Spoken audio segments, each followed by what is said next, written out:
The injuries look like those seen in people exposed to poisons like mustard gas. That's how doctors are describing what they see in the lungs of vapors. The chemicals can essentially burn your lungs. Find the truth at BehindTheHaze.com. At Toyota's national sales event, we don't just help you get the perfect vehicle.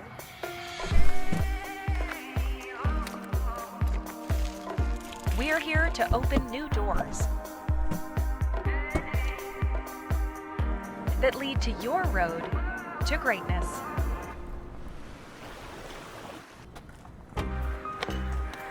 Your journey starts at Toyota's national sales event. Toyota, let's go places. At Valleywide Cooperative, we're here when you need us. For 100 years, we have been here to help you with food, fuel, and good old-fashioned advice. And for us, serving is more than a job, it's a way of life, which is why we pour so much into the communities around us. We've employed hundreds of your neighbors. We take pride in that, and in giving back millions in sponsorships, grants, donations, and scholarships. It's our way of saying thanks. We're Valleywide, and yesterday, today, and tomorrow, we're here for you. I'm Corey. I'm a dairy nutritionist here in the Treasure Valley. I decided to get vaccinated because I wanted to do my part to protect myself and my family and my customers from COVID-19. As soon as the vaccines were readily available, I was vaccinated. I would encourage people to do the research, listen to the healthcare providers. When I went to get my COVID-19 vaccine, there was hardly any wait. It was an easy process, is readily available. Since I got vaccinated, I'm confident I'm protected against the COVID-19 virus. My life has returned to business as usual. Ads like this keep popping up, but I see through the hype because those vape clouds people claim are just water vapor contain as many as 31 different chemicals, like formaldehyde, the stuff they preserve dead bodies with. And while the flavors sound all harmless, we still have no idea what these ingredients could be doing to our bodies. But I already see vaping for exactly what it is. Get the real facts at BehindTheHaze.com. It's not a secret that finding a new car this year is a little tricky. Between chip shortages and supply problems, there's more reasons than ever to come to our no-problem dealerships when you need a new car or truck. Our acquisitions team works hard to make sure that we have a great selection of vehicles to choose from, and our easy-to-buy, easy-to-do business with sales team is ready to deliver the same great value price that we've had for nearly 20 years. Teton Toyota, where it's always no problem to buy and service your car.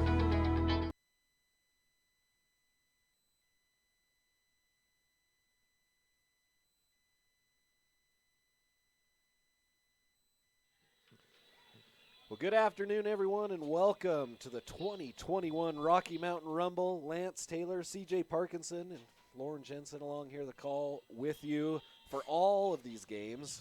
We'll be here with you. Lance in a little different capacity the next game, but C.J. will be here with us today on camera and chiming in. And we've got a good one here to start off. The Marsh Valley Eagles taking on the Beaver, Utah Beavers. That's right.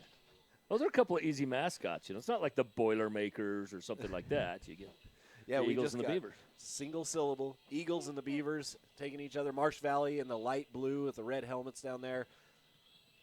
Beaver, by the way, that's two syllables. I mean, just to. Oh, Beaver is. You're right. Yeah. And Eagle is yeah, too. Yeah. It's that New Plymouth education. Lance, you got. Why don't you just go ahead and take over? Tell us a little bit about who we got here today. Well, there's a couple things to think about as we come into this Rocky Mountain review. This is a Utah-Idaho matchup. Every game is.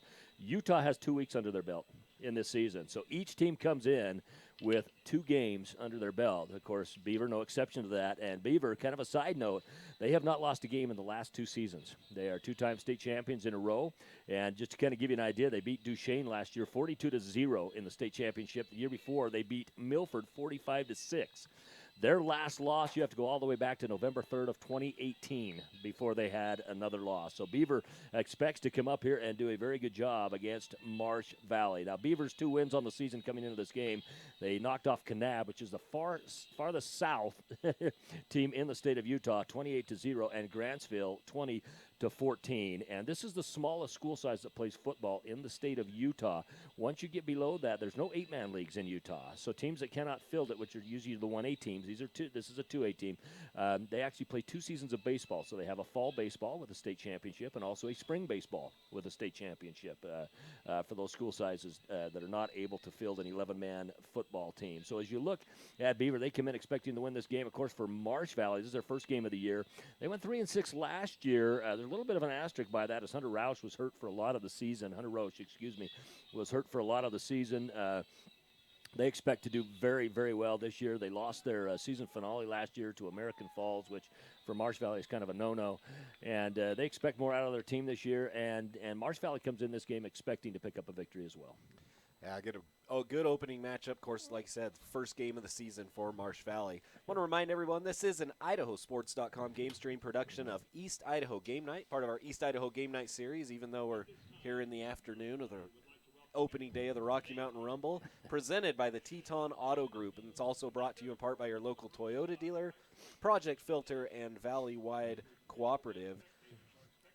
I want to thank Project Filter for being a longtime sponsor. Quitting smoking, chewing, or vaping is tough, but so are you.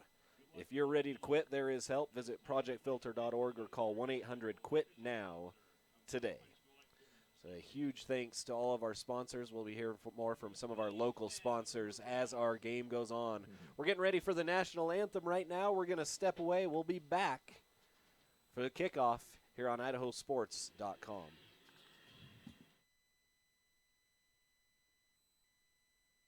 I decided to get vaccinated because I wanted to protect myself and my family and my customers from COVID-19. When I went to get my COVID-19 vaccine, it was an easy process, is readily available. Since I got vaccinated, I'm confident I'm protected against the COVID-19 virus. My life has returned to business as usual. Ads like this keep popping up, but I see through the hype because those vape clouds people claim are just water vapor contain as many as 31 different chemicals, like formaldehyde, the stuff they preserve dead bodies with. And while the flavors sound all harmless, we still have no idea what these ingredients could be doing to our bodies. But I already see vaping for exactly what it is. Get the real facts at BehindTheHaze.com.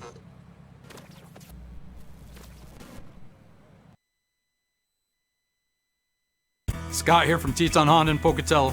Our dealership operates on a no-problem philosophy that's designed to put you in charge of your next vehicle purchase. Prefer to shop online? No problem. Evenings or weekends? No problem. Need a wide range of financing and leasing options? No problem. So whether it's one of our beautiful new Hondas or just a vehicle that's new to you, at Teton Honda, we'll help you find the perfect vehicle for your needs. Experience car buying like never before at Pocatello's only No Problem dealership.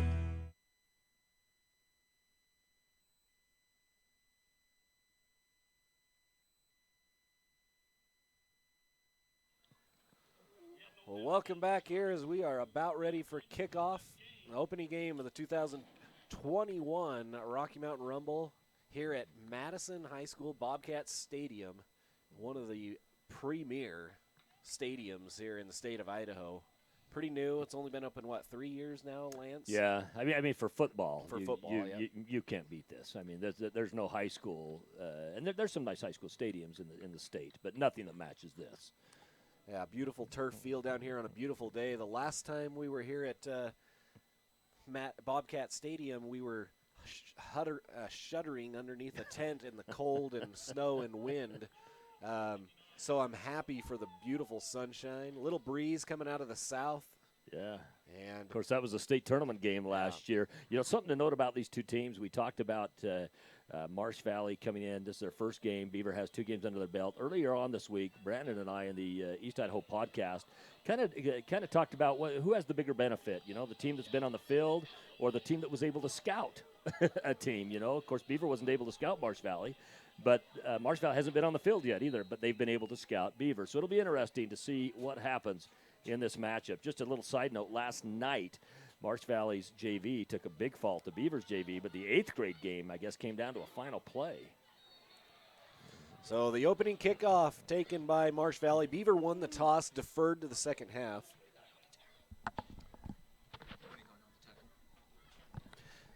In on the tackle, number 20,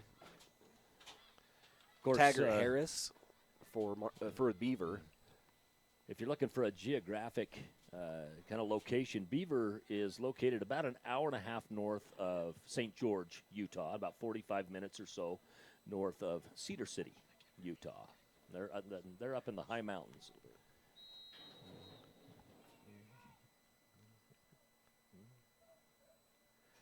Pitch goes back to the running back, number 1 for Marsh Valley. Breaks the initial tackle. That's Peyton Howe, senior running back. Peyton Howe, one of those fantastic athletes. He's a kid that has been in the football and basketball program ever since he was just young. In fact, as a sophomore at the state basketball tournament, he was our defensive player of the tournament. Peyton is a fantastic ball player. Started on that team that won state in basketball last year, their first time since 1988. And he's a kid you're going to have to watch out for. He is a defensive juggernaut, not only at wide receiver, but at DB as well. A real traditional lineup here for Marsh Valley.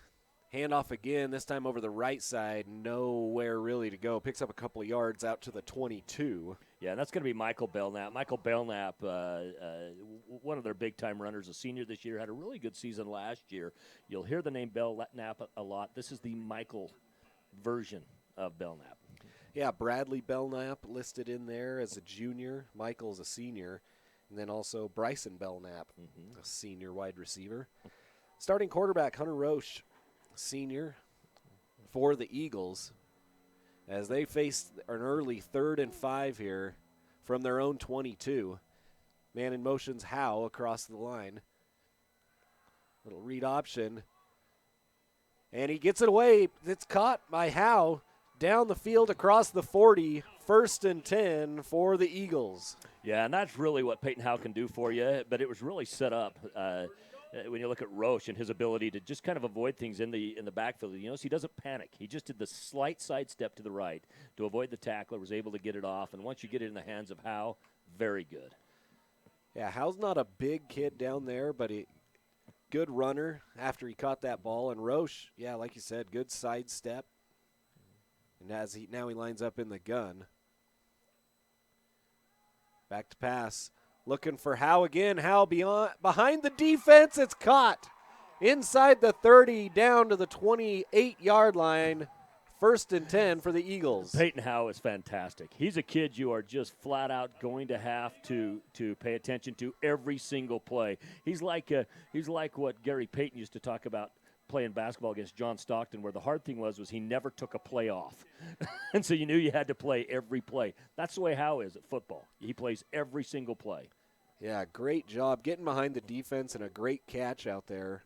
As now Marsh Valley threatening early here. So we're 9:50 left in the first. Handoff up the middle. Good gain on 1st down. About 7 yards to the 21. Well, and you start looking again at Belknap and what he can do for you. Michael Belknap is one of those kids that his open speed is decent, but his greatest speed that he has is his lateral speed, his side-to-side, his ability to move back and forth, kind of more like a Barry Sanders type of a running style. And you saw it on that play as he quickly made a lateral move to his right to avoid the first tackler and hit that hole and pick up 7 yards. 2nd and 3. 9:12 to go here in the opening quarter, the 2021 Rocky Mountain Rumble. This time it goes to number 20 on the carry. He picks up the 1st down inside to the 15. That's Bradley Belknap that time. Yeah, and Bradley will carry the ball quite a bit as well. He carried it last year as a sophomore quite a bit, particularly when Roche was out during the season. When Roche went out, one of the things that you start seeing from Marsh Valley was less of the passing game, and they start getting into your wing tee, things like that, where you're going to run the ball a lot more. And we used to see Bradley quite a bit with that too. So the first time inside the red zone here for the Eagles on their opening drive, 8:40 left here in the first quarter. Option here, and it's pitched behind, and luckily for the Eagles, Michael Belknap able to recover that. They're going to lose yardage, though, back to the 19, it looks like. Well, Statler Wright, who's also a running back for Beaver, was right there. And I'm telling you what, if Marsh Valley had not recovered it, he would have. He was right there on it. They got a good bounce. That ball bounced right back up to Belknap as he was able to fall on it. But a loss on the play. And you know, with Marsh Valley, the one thing I don't know really is what their kicking game is like. You know, so we don't know is this a field goal range area? Should Beaver be able to make a stop? Back to pass. On the run now, lots of green in front of him, going for the corner of the end zone. He won't get there. He's going to get to the 2 before he's... Well, that's good enough for a first down, so now you're at the 2/3 yard line. It looks like solidly the 2 yard line, first and goal. So a good run there.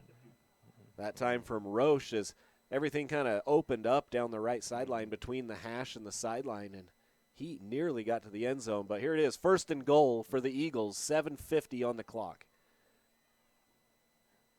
We talk about Beaver being a 2A school in Utah, Marsh Valley a 3A in Idaho, one of the smaller 3As actually in the state of Idaho. And handoff up the middle for Bradley Belknap. He gets to the goal line, touchdown Marsh Valley. A good opening drive for them for their season. Yeah, it was. And for Marsh Valley, you know, for a team that again went 3-6 last year, lost their finale to conference rival, one of their conference rivals, American Falls. There's only 3 teams in the conference, so but one of those rivals, you know, Marsh Valley. This is a good start for them, and this is exactly what they expect. And for Roche, he's got to feel good about his contribution as well. He'll come on to kick the PAT. And the kick, it's up and good enough as it goes in. It does. That's always a funny angle for us. Yeah. You always have to wait, and you got your eyes pinned on the officials to see exactly how that's going to go.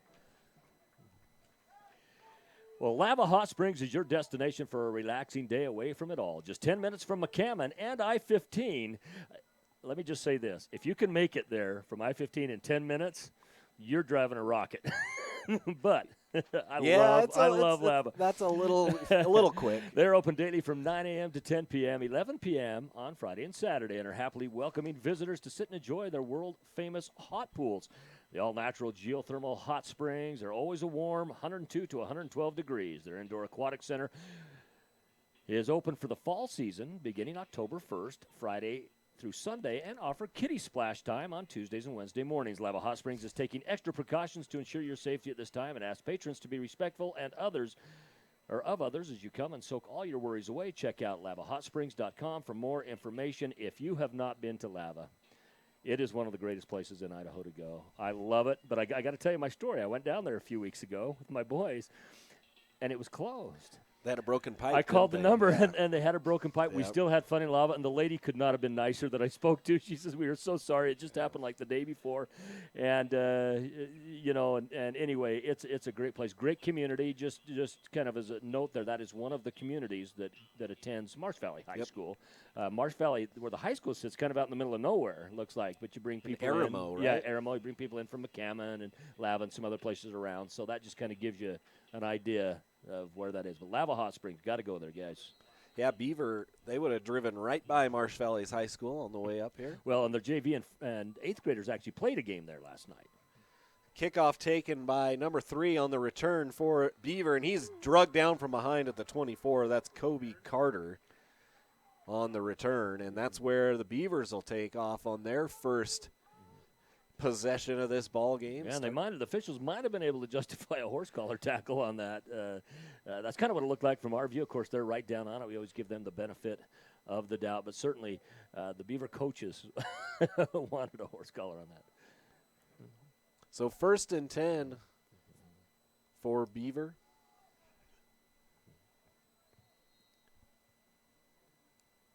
As they take off from their 23-yard line. 7:40 left here in the first quarter. Handoff goes to Kobe Carter on the play. He's going to pick up maybe 2. Yeah, and we're going to see Carter actually carry the ball quite a bit. Titan Fells is their quarterback. Is under center there. Kobe will also play some quarterback for them as well, particularly in certain running situations, direct snap, things like that. So that's one of the things to look at there. Well, 2nd and 8. A short 8. Looks like he got about 2.5 on the play, right at the 26-yard line. Handoff straight up the middle, and they found some room to run out near the sticks. Yeah. And they're going to say first down. Whichever side judge you go by, it's a first down either way. And I couldn't quite tell who carried that. Yeah. I don't believe it was Carter that carried that. It wasn't. Carter was the other decoy, but I don't know who it was either. We'll take a quick look Yeah, here. it might have been Jessup, number 32. He's actually their main running back, is Jessup. Handoff, left side, lots of room, tackled from behind, but he's going to pick up about 8 on the play. That is number 7, Statler Wright. Yeah, number 7, Wright on that, gets out to that edge. And what I like about that is he followed his blockers. He was patient. He waited. Had he have tried to do his burst of speed a little bit early, he would have probably got stopped for about a 4 or 5 yard gain. So both offenses, and this is something we've seen in the Rocky Mountain Rumble, the offenses typically reign. They rule the roost down here, and right now both offenses kind of having their way early on in their first possessions. Yeah, one of the common themes in the Rumble has been with, and there's a few exceptions here and there, but it's typically been very high-scoring games. There's a tough run, picking up the first down and more. Number 37 on the carry, that's Aiden Bradshaw for the Beavers, and he's out to the 49-yard line, just shy of midfield. Yeah. Bradshaw also plays a little bit of quarterback. He's a junior. Of course, their main running back, Jessup, a senior. Quarterback, Fells, a junior. Kobe Carter, a senior. Of course, their big tight end who's out, Connor Crum, out with a AC separation. He's a senior, and they expect him back in about 4 weeks. Well, the Beavers now in shotgun with Fales back there. Handoff again, though. And ball comes loose, hits the turf right at the 45. It looked like Marsh Valley came up with that. It'll be interesting to see, but a Marsh Valley player hit the ground first to go after it. We'll see who kept it as Carter puts it on the ground. That was a good run, and then the ball got popped out, and the Beavers recover. It's going to stay. So it ended up being recovered by big number 67, Trayson Brown, offensive lineman, just a junior as well, plays O-line, D-line. And this, one of the things we'll see particularly today, because we have 3A schools, we do have a 4A school tonight, but tomorrow is one 4A and the rest are all 5A. One of the things you will see is a lot of players go both ways, the lower school sizes, whereas you get up to 5A and so forth. A couple of those schools are 6A out of Utah. Players are a lot more specialized. So 2nd and 4. Handoff goes to number 32. He gets popped just shy of the first down. Yeah, and that's Jessup there, just his second carry of the ball game, but brings up an important 3rd down for both teams. A lot run-heavy offense here for the Beavers. We saw some deep passing, a little more mix from Marsh Valley, but thus far, Fales hasn't thrown a pass in this drive. 3rd and 1 with 4:33 left here in the first quarter. The Beavers driving. One wide out on the far side. Under center is Fales. Hand off to the back, and he's going to get forward for the first down to the 40-yard line. I believe that was Carter again on the carry. No, that was actually number 7, Wright. It was. On that carry. Wright just, he took that first hit the way you're supposed to. He kind of put that shoulder down, was able to fall forward for that extra yardage, even though, the first hit ultimately was the one that took him down. He fell forward for that, and then it's a great play. So Statler Wright picks up the first down, and the drive continues for the Beavers at 4 minutes here in the first quarter. Just a straight draw from Fales. And he picks up about a yard to the 39. 2nd and 9 now for the Beavers. Yeah, and as quickly as he left on that, as he left the backfield on that, I'm assuming that was the play called and not a broken play. Yeah, there was no one else in the backfield with him, and he, like you said, as soon as he got it, he looked for his hole just over the right guard. He only had a single eligible receiver on that play as well. 2 wideouts this time to the left, but it'll go right to Jessup on the carry. He's going to pick up a couple hard-earned runs. The D-line standing up right now here for Marsh Valley, but it's going to bring up a 3rd and 6. Well, and one thing we are yet to see from Beaver is a pass. Yep. And so, but this is the farthest they've had to go on a 3rd down in order to reach the stick. So, we don't know if this is 2-down territory for them. What we don't know is their kicking game, or their trust in their punters, kickers, so forth. So we'll kind of learn here and see. They do have the 2 wideouts. Yeah, 2 wideouts to the far side, 1 man in the backfield with Fales. Fales hands it off. Some good misdirection, and it looks like they're going to pick up the first down. A nice tackle made there by number 2, Alex Vaughn, but a yard too short. Yeah, it's Kobe Carter again picking up the first down. You know, their lead running back is Jessup, but right now Carter carrying the majority of the load as far as breaking it up between the players that have carried. Doing a good job as well. I think one of the things that Beavers feels that they really have to do is you got to get points on the board early. You know, you're a 7-hour drive from home. You know, 6-hour drive from home, and this is going to be a test. Here comes the first pass attempt. No, Fales is going to run it. Didn't have an open receiver. Splits a couple tacklers and gets near another first down. Yeah. In there on the tackle, that's number 57 for Marsh Valley. That's Grayson Sorensen. And you know, if I'm Beaver in a situation like this, you're 2nd and 1. I think the opposing team, the opposing defensive coordinator is going to expect a run and probably something up the middle or at least up the A or B gap. And I think right now would be a great spot for a pass play. I think this would be. We haven't seen it yet. I think it'd be awesome, but nope. They hand it off. They're going to pick up the first down, but then the carrier, that was. I thought it. Yeah, well, it was number 7 again, right? Yeah, right. He got stood up by about 4 Eagles, but he picked up the first down inside the 20 down to the 18, and, man, what a drive here from Beaver. We're down to 1:30. They're on about a 7-minute drive here. Once again, Madison High School. This field is a north-south field, so right now Beaver headed to the north as we are on the west side of the stadium.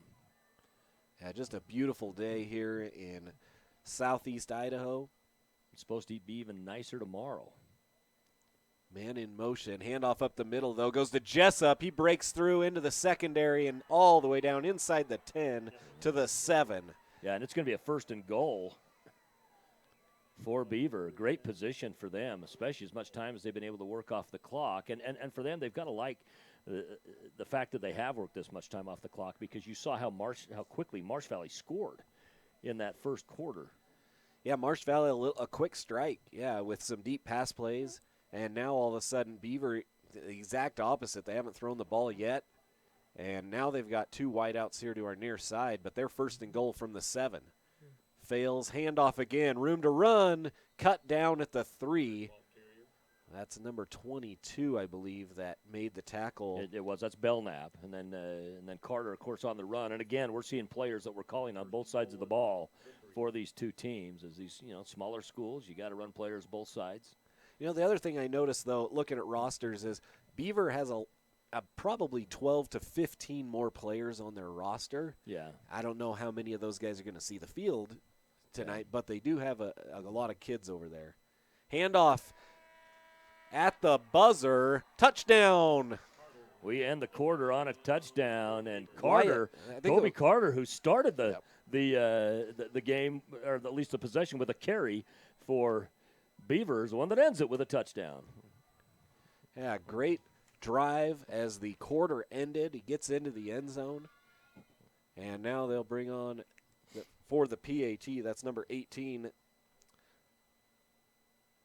Santiago Amezcua, and he puts it up. Nice looking kick, but no good. It went out to the right. They're right. Yeah, so good height on it, but he shanked it off to the right. So the Beaver comes back with their own drive, doesn't tie it up. The PAT was no good. 7-6 the score here, Marsh Valley on top. Since 2003, Roche Electric has served the communities in southeast Idaho with expert skill and professionalism. No job is too big or too small for the folks at Roche Electric. They're experts in residential, commercial remodels, pretty much any electrical needs you might have. Roche Electric can help.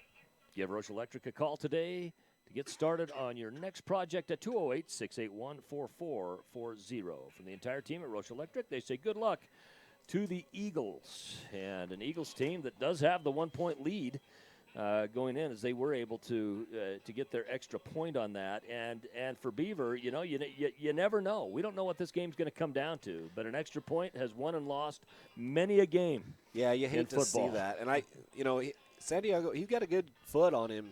That was a good-looking PAT. Just got it off to the right a little bit. But, we got one more Marsh Valley advertiser I want to thank. Deeply rooted in the Pacific Northwest and dating back to the late 1800s, Alliance Title and Escrow wants to remind you it matters where you close. Alliance is a proud supporter of Marsh Valley Athletics and wants to wish them luck in today's game. Go Eagles. Marsh Valley in their sky blue and red. Beaver in their white with blue lettering. I love that blue and red combo. I do too. You don't see it a lot. No. You see blue or red. Return taken at the 15, and now down the sideline goes. That is Roche all the way out past almost to midfield. So a nice return for the Eagles to start this second quarter. Well, and, we talk about players playing both sides of the ball, numerous positions. Well, here's a quarterback returning that for you. And actually their main returner is Peyton Howe, who was back deep to return as well. So, these are guys that get a lot of time, both sides of the ball. And it really makes a difference. When you look at the kids, the occasional kid, I shouldn't say occasional, there's kids that come out of these smaller schools to play some college football. And the nice thing is they're a well-rounded player and can oftentimes be recruited as an athlete rather than a specific position. Roche under center on the 47 option play here. That time it's good. We got a holding. Yeah, we're going to have a holding on that. That penalty coming in. Easy call. There was two of them that could have been called. It came in from the white hat. From the backfield. We'll wait for the official call, but we're pretty sure that's going to be a holding penalty. The run ended just across midfield at the 48, and it is holding. That's 10-yard spot foul. So it'll be a 10-yard penalty back to the 40-yard line. So 17. First and 17.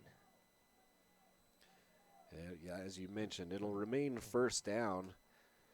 A much better job there on that. The last time we saw a pitch went behind the intended pitch man, and this time Roche gets it to him. But with the penalty, it'll put him back to a first and 17. 11:23 left here in the second quarter. Back to pass down the field, overthrows Peyton Howe. You talk about last time they did that pitch. That's kind of a double negative when you pitch it behind your man, because the fact that it's a pitch, it's already a live ball, whether that gets in his hands or not. And then the fact that it's behind him, making it even more difficult. And you have the defender coming the direction of the ball. They were very lucky to have covered that at that time.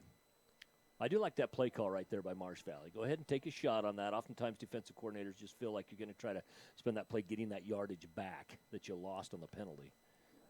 With the incompletion, it'll be 2nd and 17. Now back in the gun is Roche. Got Belknap behind him.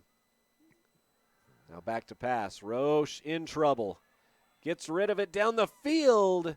And nobody there. It was intended for Ben Hebden, looked like. We got another flag. Yeah, that was. And this might be a pass interference, or I shouldn't say pass interference. Might be a defensive hold. These guys were trying to get through. It was holding. Oh, it's not going to be on Marsh Valley. And Roche was in a lot of trouble there, as he had about 3 guys in his face, and somebody grabbed somebody in that. Yeah. Well, and I'll tell you what, in this game, advantage to the first team that gets a stop.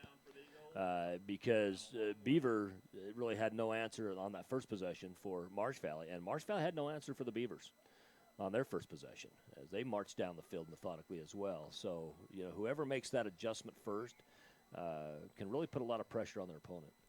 Marsh Valley had great field position to start this out at the 47 after a nice return. Now they're all the way back to the 24-yard line, 2nd and 34. And again in trouble. Roche gets away and gets the pass away. That could have been disastrous, but it ends up in a positive gain out to the 37-yard line. Well, and what this does is if you're not able to get something out there on third down, that was to Howe, by the way, again. If you're not able to pick up a first down with this third down, it puts you in a much better punting position than you would have been in before. So they get some yardage back. It's going to be 3rd and 20. They've got to get across midfield down to the opposite 43-yard line for a first down. Well, and something else that Marsh Valley's got to take care of, too, is right now the defensive ends for Beaver are getting deep on the quarterback each and every time. So a drop back, you start getting hurried back there and cut a second off the time that you have to throw the ball. That's a big deal. Yeah, every time during this possession, Roche has been pressured back there, and he's coming out of the gun in these, and so they're really getting to him. And again, pressure. Ball's caught, but going to be well short of the first down, tackled out across the 40 at the 41. It'll be 4th down, and you got to think that Marsh will punt away here on their side of the field. Yeah, Alex Vaughn, the junior receiver, getting that catch, and really not a lot of places to go. The angle, the defender behind him had the angle on him, and he realized it, so he just kind of, took that hit the way he had to. But, now we get to see the punting game and possibly the return game. Yeah, good soft coverage there from Beaver. They knew that where he had to get to, they kind of sat back. They let him have the catch, but then closed quickly. And a timeout going to be taken here by Marsh Valley. We're going to step away real quick. Thank one of our sponsors, Teton Toyota. Don't go anywhere. We're 9:40 left here in the second quarter. Marsh Valley on top, 7-6 in the 2021 Rocky Mountain Rumble. We'll be right back.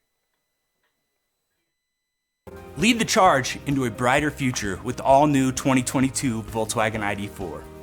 With an EPA estimated range of 250 miles, the ID4 knows how to go the distance. It's an electric SUV that's as fun to drive as it is stylish and functional. You don't have to sacrifice good looks for great performance. So stop by our dealership today and jumpstart your year with the Volkswagen ID4. Teton Volkswagen, where it's always no problem to buy and service your vehicle.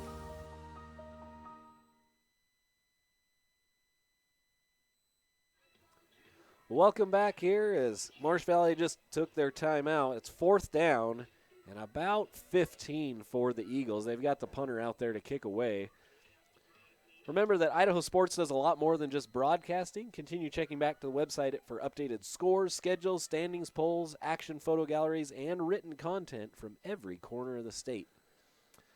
Punt is away from Bradley Belknap. Fielded at about the 17, and he's going to go backwards. It was Good coverage. Excellent punt, and just like they could have probably justified calling a horse collar on Marsh Valley when they made the tackle on a return, they probably could have justified a block in the back here as Peyton Howe had the initial look at the tackle. But as it is, it worked out, and now, Marsh Valley's got to prove that they can stop Beaver. Beaver is very efficient last time. Yeah, they had about an 8-minute drive right at the end of the first quarter. They scored. And that was all on the ground. No pass attempts as of yet. Handoff up the middle to Jessup, and he'll get a yard out to the 15. So we were able to see some of the, some of the adjustments for Beaver defensively after giving up a score to Marsh Valley that first possession. Now we'll be able to see if Marsh Valley is able to equal those adjustments and get a stop as well. Yeah, I think, and we mentioned it a little bit, the one thing that stood out to me was the pressure they were able to get on Roche that really hurried him in the backfield, not allowing receivers to get to their spots where he can get the ball to him, and now a timeout going to be taken, it looks like, from Beaver. Yeah, I think they looked on that and saw a difference in the defense, something that they didn't like, and going to try to get that under control. So still early here in the second quarter, 8:50 on the clock. Beaver takes a timeout, trailing 7-6. A good opening game here in the Rocky Mountain Rumble. Well, we're happy to welcome C.J. Parkinson to the family of IdahoSports.com. C.J. From Sugar City, Idaho, or at least he went to high school in Sugar, Salem, and has been around the sports world for a long time. In fact, he's been a spotter for me for a number of years, not just for Sugar home games and stuff, in which I do PA for, but he's been down to the Mini Dome with me and other places to spot, and we are happy to have him on board for this Rocky Mountain Rumble, and his fresh birth into the IdahoSports.com family. It's good to be here, Lance. Yeah, we're glad. I got CJ on camera and chiming in with us. Glad to have him here. After the timeout, back to passes, fails. He's got a receiver, and it got dropped. Oh, I tell you, the pass could not have been better. It was in stride. The pass went out to number 13, the sophomore, Cutler Matthews, right in his hands. That's one of those that sometimes you hear the term, they're so wide open, and it was in stride. He might have got past the 50-yard line had he have got that. Yeah, it was a great pass by Fales. It was a tough catch, He's Matheson coming across there, and it was one of those over the shoulders, and of course, this dang helmet's getting in the way. Well, and I think that's what Beaver did. I think that's what Beaver did in the timeout right there. Is they looked and said, "Hey, they're now packing us for the run." Yeah. And so let's go ahead. Let's take a shot. Let's keep them honest. See if we can't back a few guys off and then get our run game back as well. That's strategy. 3rd and 9, and they'll do another pass attempt. Nice route run for a first down right on the far sideline with the catch, Jake Norman. Jake Norman, another one of those seniors, also a DB for the Beavers. Oh, but we've got a flag in the backfield, and it's going to be a holding penalty against Beaver. Yeah, I wondered if they were going to call it. The flag actually came a little bit late. I saw the holding early on, and because the offensive lineman was outside the shoulder pads, and had it rather than inside. And then the flag came in a little late. When I saw that, I thought, I wonder if that's what they're doing, is a little bit of a delayed call on that. So that'll back them up and negate the first down. So now it's 3rd and, about 18, all the way back to the 6-yard line. This is danger territory. So both defenses, like you mentioned, stepping up here on the second drives. Well, and penalties. Yeah, that's hurt true both teams well. down their second drives as well. And fails, overthrows. On a 3rd down.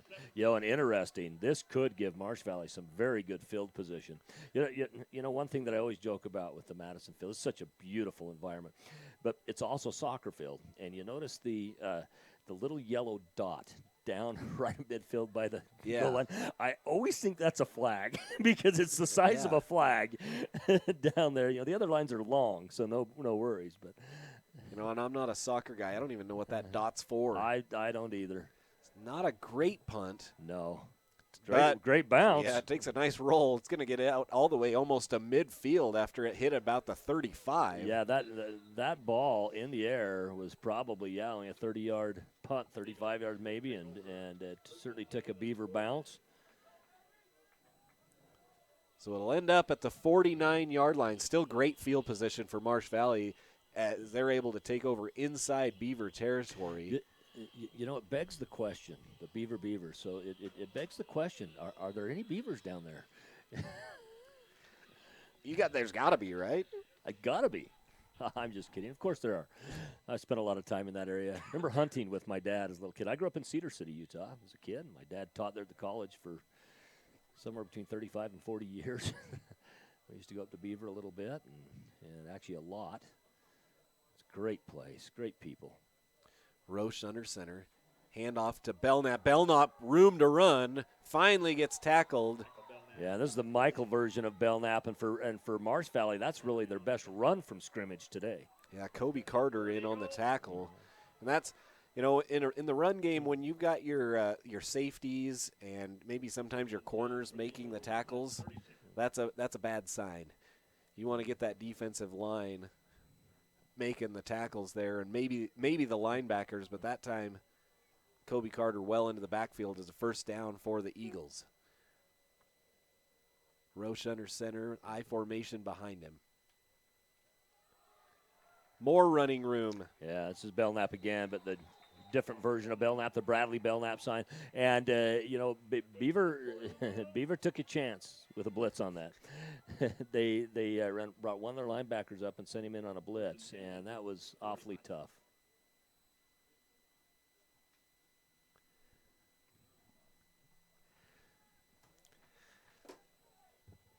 First and 10 for the Eagles.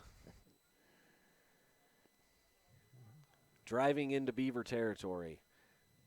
Pitch goes back to Belknap. Belknap, big hole. First down inside the 15 to the 14.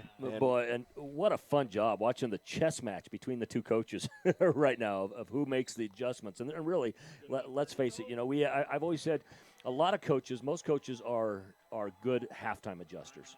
Some are good adjusters in between quarters, but the best teams, the most successful, are those who can adjust from series to series.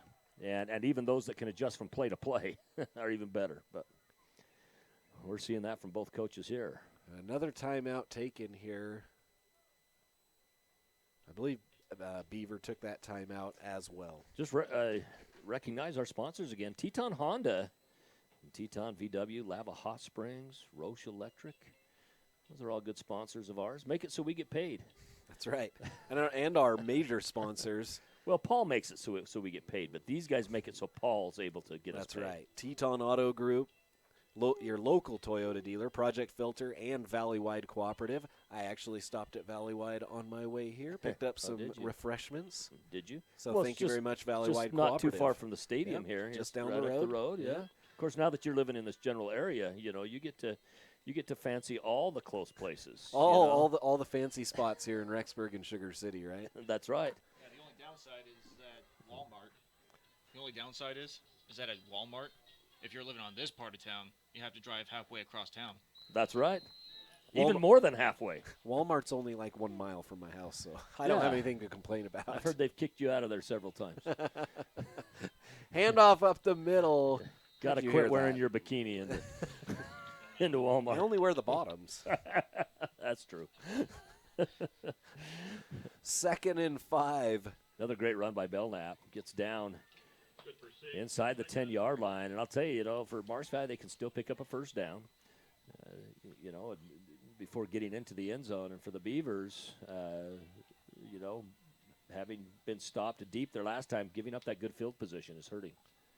Yeah, short field here on this drive for Marsh Valley. Pitch goes to Belknap, looking for a seam, and he finds a bit of it. He might have the first down. We'll see where they're probably going to bring the sticks out to measure it. Yeah, Marsh Valley set up in that wing T formation that time and had the blockers in there ready to go. We'll see some double wing from them as well.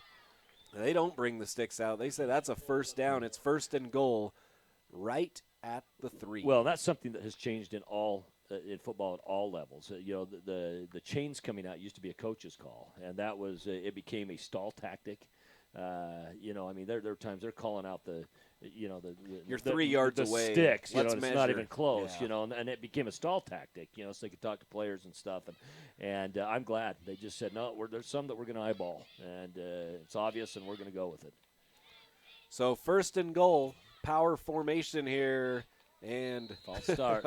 False start.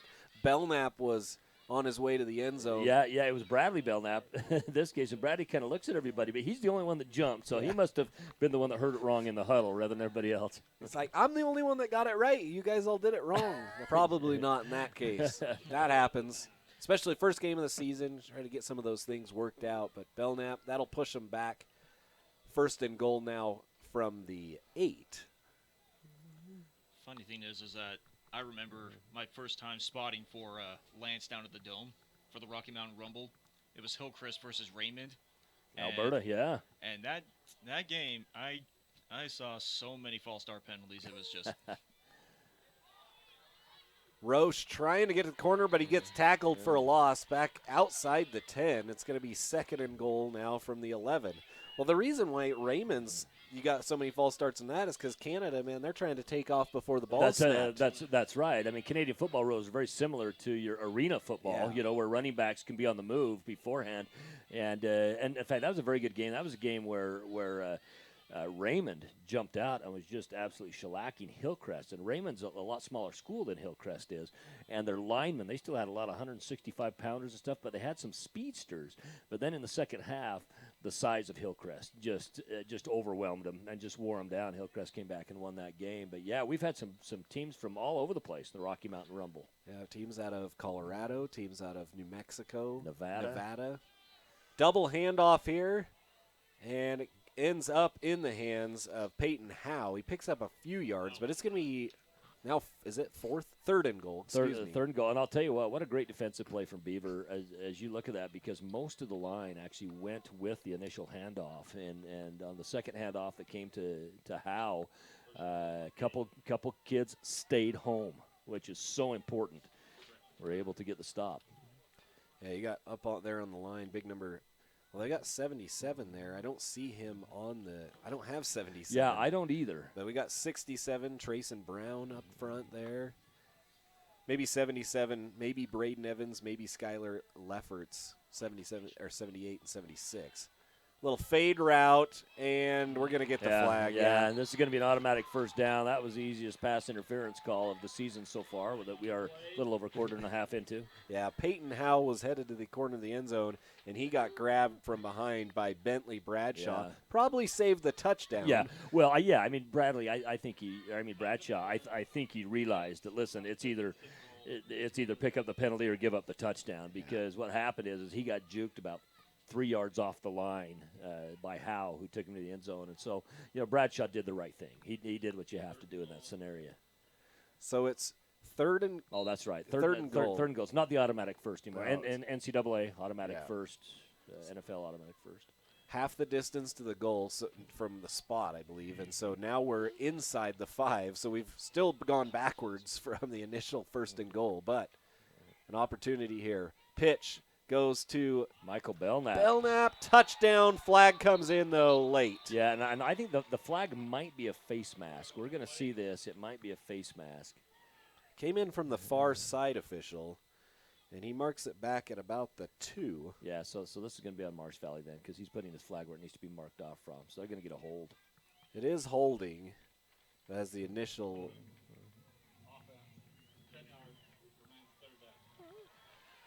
So 10 yards from the spot, so that'll put them back to the 12. Yeah, and the Marsh Valley coaches are extremely upset about this because they looked at there and they saw the same thing I did, a face mask through the middle of the head, obviously whipped around, and so they were chewing on the ear for just a minute of the line or the side judge on this side saying, "Hey, wait a minute, he saw the hole over there. Great, you could have offset that with the with the face mask over here on this side." So another timeout taken here. This has been the longest goal series as we've gone backwards outside the 10. Now we're back outside the 10 again, and it's still 3rd and goal with 3:40 left here in the second quarter. So still a legitimate chance for Beaver to get a stop, and still a legitimate chance for Marsh Valley to score. And they've run almost as much time off the clock as Marsh Valley did. In 50, going 50 the yards. entire field. Yeah.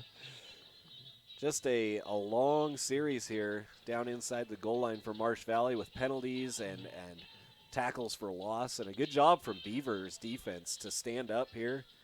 It looked like Marsh Valley was going to be going in to score as they had it 1st and goal from the 3. Well, and they did go in to score, except for the holding penalty. That's true. And now, if Beaver could come out of here with a stop or at least a forced field goal, that is a huge win for their defense. In the gun is Roche, rolling to his left. To the corner, nearly intercepted by Kobe Carter. And he had great protection in the backfield. In fact, the kind of protection I almost felt he could have ran it and possibly got in, or at least close enough that maybe on a 4th and goal you can do it.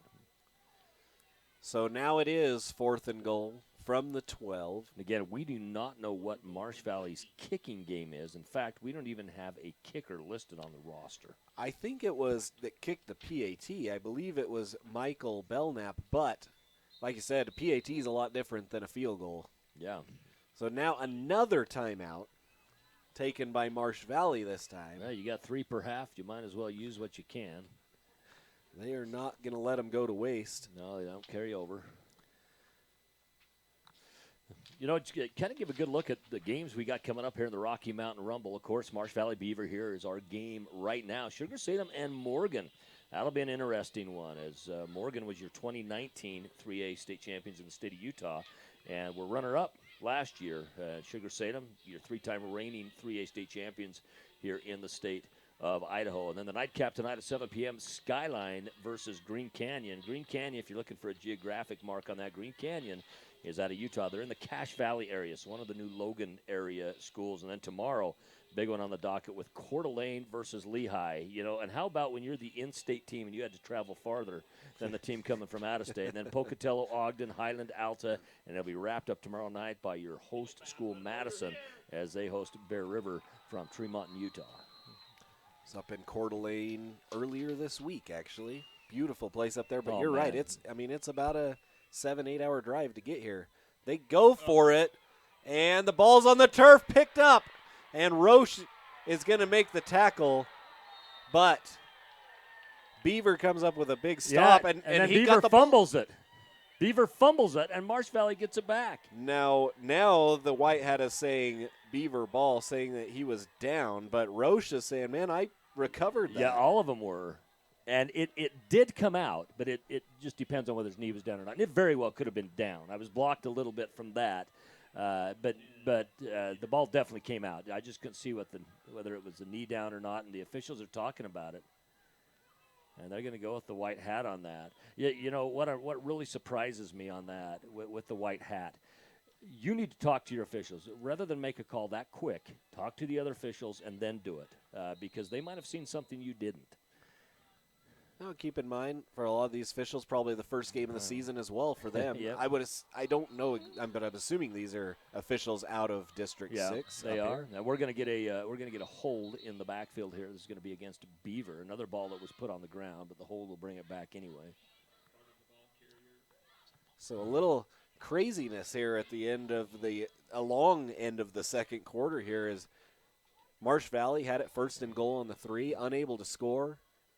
Beaver picks it up on a fumble on 4th and goal, and now it's flags, penalties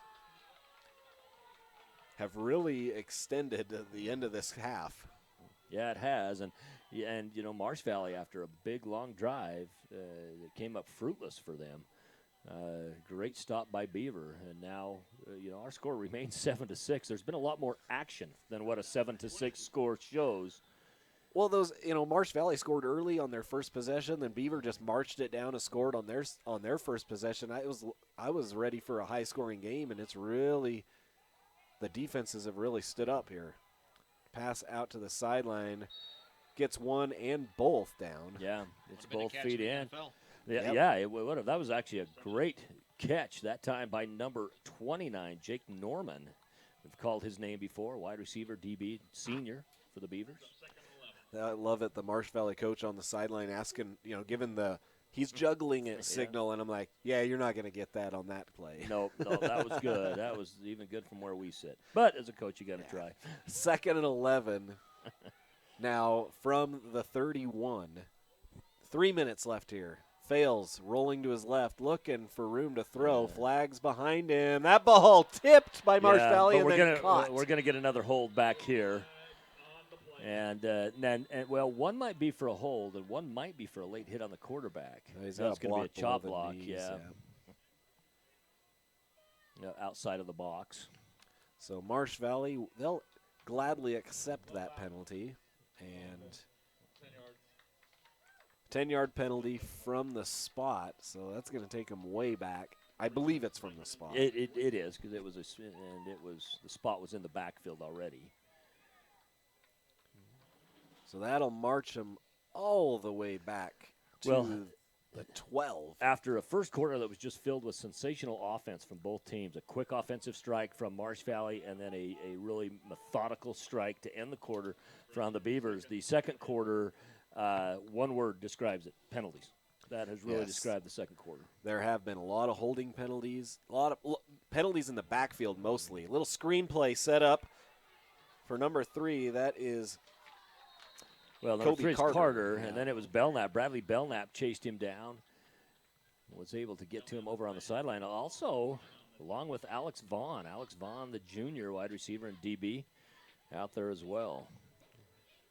So 3rd and a long ways to go. 3rd and 21. 2:20 left here in the half. And, man, I feel like if I was down there on either team, I'd just be like, man, can that clock just keep running and get us out of here for this half? And this 3rd down, as we call it here, it's 3rd and Idaho Falls to go. And I'll tell you what, with 2 minutes left, if they have to end up punting this ball, there's time for Marsh Valley, especially when you consider the last punt was not good by the Beavers. Fails trying to run. He's going to get tackled well shy of the original line of scrimmage. So it's going to bring up 4th and about 13, 14 yards. You got to think Beaver will punt away here and try to get their defense to hold up here. 1:40 on the clock, and I think Marsh Valley just took their final timeout. I hope. And this is something that I just absolutely will not understand. A decision for a timeout like that is made in practice. That's where you make those decisions. You talk as coaches. Why, when you know you're going to take a timeout in that situation, why on this earth would you let 10 seconds run off the clock when you're getting the ball back and will probably need that? I cannot fathom that. That's a decision that's made outside of the game. Yeah, there was some time definitely that ran off that clock prior to getting that. In a coach's first game, too, here, Lance, of the season anyways. Yep. Give those guys a little leeway. A lot going on down there. I'd always like to give officials the benefit of the doubt because I'm an official. You know, Lance, you officiated, and so I've never really coached. Nothing beyond my first grade girls basketball team. I don't know if that counts. Did you guys win? They don't keep score. Oh, they don't? So everybody gets a trophy. That's right. So yeah, we won. You're either all winners or all losers in those scenarios. Yeah, that's right. Depends on how you look at it. But you know, these Don't get me coaches, started. there's a lot going on for coaches down there too. So, but they will punt away. Better punt this time. But Great protection. Great protection up front for the Beavers for the punt. And, you know, they're punting against the wind, though, that direction. We've got about a 12, 13-mile-an-hour wind coming from, you know, the southwest to the northeast, and that could certainly affect a punt. So the 39-yard line, 1st and 10 for Marsh Valley. They got a minute 28 to work with here to go just over 60 yards. And just like you said, a penalty-filled second quarter that's really stalled the offenses here. You know, opportunities for Marsh Valley in the red zone, penalties backing them up, and it eventually led to 0 points. It really hurt them in that sense. We'll see what they do here if they take some shots down the field. Well, you think you would have to. The snap goes to Roche's ankles. And nice catch out there. Again, who else? Peyton Howe. Boy, Howe is sticky. He is sticky, boy. That ball gets it near his hands. He's pulling it in. Tremendous athlete. I've watched this kid since he was a sophomore. Just a fun athlete. Great teammate. One of those kids that's a fantastic teammate. Yeah, the defender almost had a chance to rip that ball out of his hands, but like you said, sticky hands, and he just ripped it away for a nice completion. 1st and 10 now inside Beaver territory from the 46. Roche in the gun again with Belknap behind him. Back to pass. And it's going to be complete for another first down. Belknap breaks one tackle and then gets gang tackled. Picks up a couple extra yards out to the 32-yard line. 1st and 10, a minute 8 on the clock. Well, and you know they're going to have to get down there and get a score in because we've already found out they don't have faith in their kicking game. So the clock starts after that ball gets set. So we're down to a minute now, under a minute, as Roche is back in the gun. 2 wideouts to our side. Now man in motion's Howe. Roche kind of bobbles the snap. Still looking. Flag comes down the field. Jump ball. Yeah, we're going to have a holding in the backfield. Easy call. That pass was intended for number 80 out there, Bryson Belknap, the other of the 3 Belknaps. Well, and usually there's several Howells on the team, too. So you have Howe and then Howell. Yes. And in basketball, that was a scenario as well. But this year, just Howe. Just how no Howells. I don't know how that happened. No cheese dripping from that joke. I've heard some pretty cheesy ones over the years, Lance. Speaking of cheese, is it lunchtime yet? Should be. Hungry. Yeah, should be, yeah. So that is a big penalty. Man, it is huge. Remember, coming up next at 4 o'clock will be Sugar St. Morgan, followed by our nightcap at 7, Skyline and Green Canyon. The 2 games that have received the most chatter going into the Rocky Mountain Rumble is Sugar versus Morgan, and then tomorrow with Coeur d'Alene versus Lehigh. Those have led to a lot of chatter. Roche on the run, man on the run, and man, he gets hit out of bounds, well out of bounds, and no penalty comes. Yeah, there comes the penalty. Now we have that penalty, and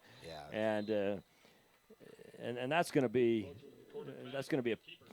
that's a pretty easy call. And right now the Marsh Valley official or Marsh Valley coach is looking at the official that was standing right there on it when it happened and saying, "Hey, why did that flag have to come in from 30 yards away?" And I'm not 100% familiar with all of the responsibilities of the different officials. That very well may be a responsibility of the back judge. I don't know. I don't know enough of the responsibilities of the different positions. Well, for if they see it, they can call it. Yeah, particularly the inline official on that or in-play official. I agree. Just from an optics standpoint, it would look a lot better with that guy standing 5 yards away to toss that flag there. Maybe he didn't see it, and if you don't see it, you don't throw your flag. Yeah, that's right. So second down. It wasn't a first down. Second and 5.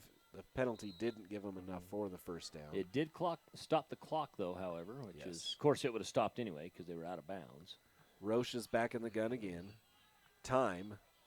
Throw in to the far side. That's Howe. And Howe tried to climb the ladder. No good. Incomplete. Well, what happened on that is Taven Hollingshead had the great defensive coverage on that.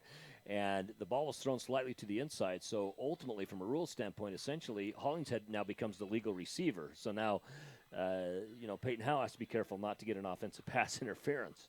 Yeah, great position from Hollingshead to get himself inside of that. Kind of block Howe off from any attempt at it. So it'll be third down now with 37 seconds left. 3rd and 5. They've got to get to the 22 for a first down. Beaver won the toss to start the game and deferred. So when we come out in the second half, it will be Beaver football. This will be a big opportunity here for Marsh to extend their lead. Little delayed draw. Roche got room to run. First down, flag comes in. Yeah, that's going to be a face mask. And Roche all the way to the end zone. Touchdown. A 27-yard touchdown run. I thought it was a face mask too. We'll see. And no, it's going to be another holding penalty against Marsh Valley.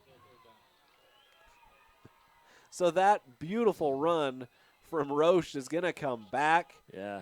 And now the frustration from the Marsh Valley coaching staff, and I don't know if they're frustrated with the call or from their offensive line. Well, and for the second time on a scoring play, they got called back. There was a hold, but there was also what I felt was fairly obvious face mask, too, and the Marsh Valley coaches were looking for it. 3rd down and 16 as well, and of course the side judge always gets to hear the earful no matter who made the call. Yep, they're right there in front of those coaches, and it takes a special person to be a side judge. Yeah, it does. They're going to be in your ear all game long. So 3rd and 16 now, 28 seconds left on the clock after the penalty. And wide open in the middle. Almost very near the first down. In fact, I think he got it. Yeah, he did, and that will stop the clock. Forward progression gave him the first down. And, right now the Beavers playing a bend, don't break, and just got to be a little careful. But for the Beavers right now, the clock is actually in their favor. And Roche will spike it. Very soft spike. So it'll be 2nd down and 10 when we come back after the stoppage. 13 seconds left on the clock. Marsh Valley trying to get into the end zone. As you mentioned, they've had 2 scoring plays now pulled back because of holding penalties. And as they regroup here, we'll see what they've got here on 2nd and 10 from the 21. Yeah, and they're going to be running really tight against this play clock. Really, really tight. They'll keep an eye on the back judge here as he'll have the count. Taking a look at his watch. No count as of yet. Yeah. Roche overthrew. Yeah, he did. And Marsh Valley on that play got away with a false start. That was intended for number 22. That is Michael Belknap.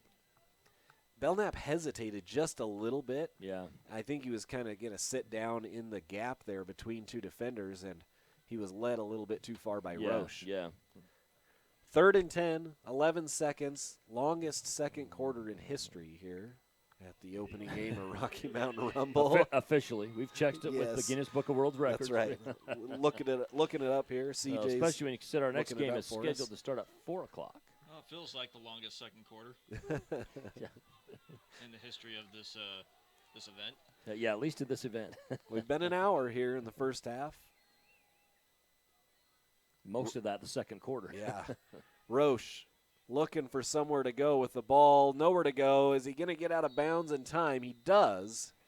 4 seconds. So I don't think he gained anything. Maybe half a step. Yeah, that was about it. Well, it's Hail Mary time here, folks. 4th down. This is where you bring on your secret kicker to kick you a nice field goal here. Put some points on the board. 4th down and 10. essentially 4th and goal if you want to look at it that way, though, here with 4 seconds left on the clock here at the end of the first half. Roche will be in the gun. He'll have Bradley Belknap in the backfield behind him, 4 wideouts.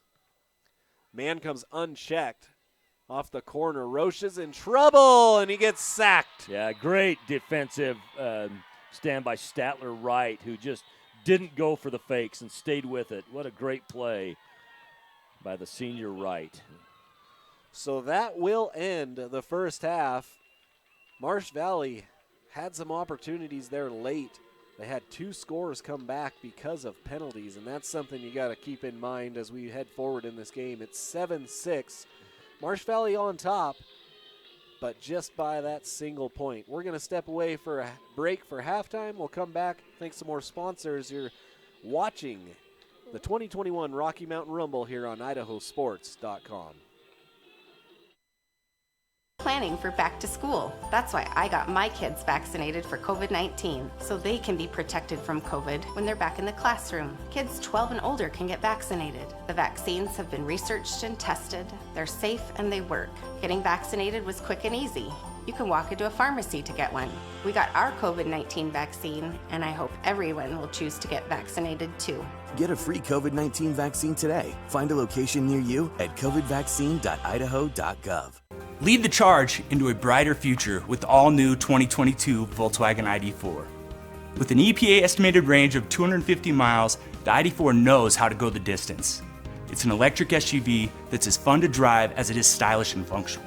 You don't have to sacrifice good looks for great performance. So stop by our dealership today and jumpstart your year with the Volkswagen ID4. Teton Volkswagen, where it's always no problem to buy and service your vehicle.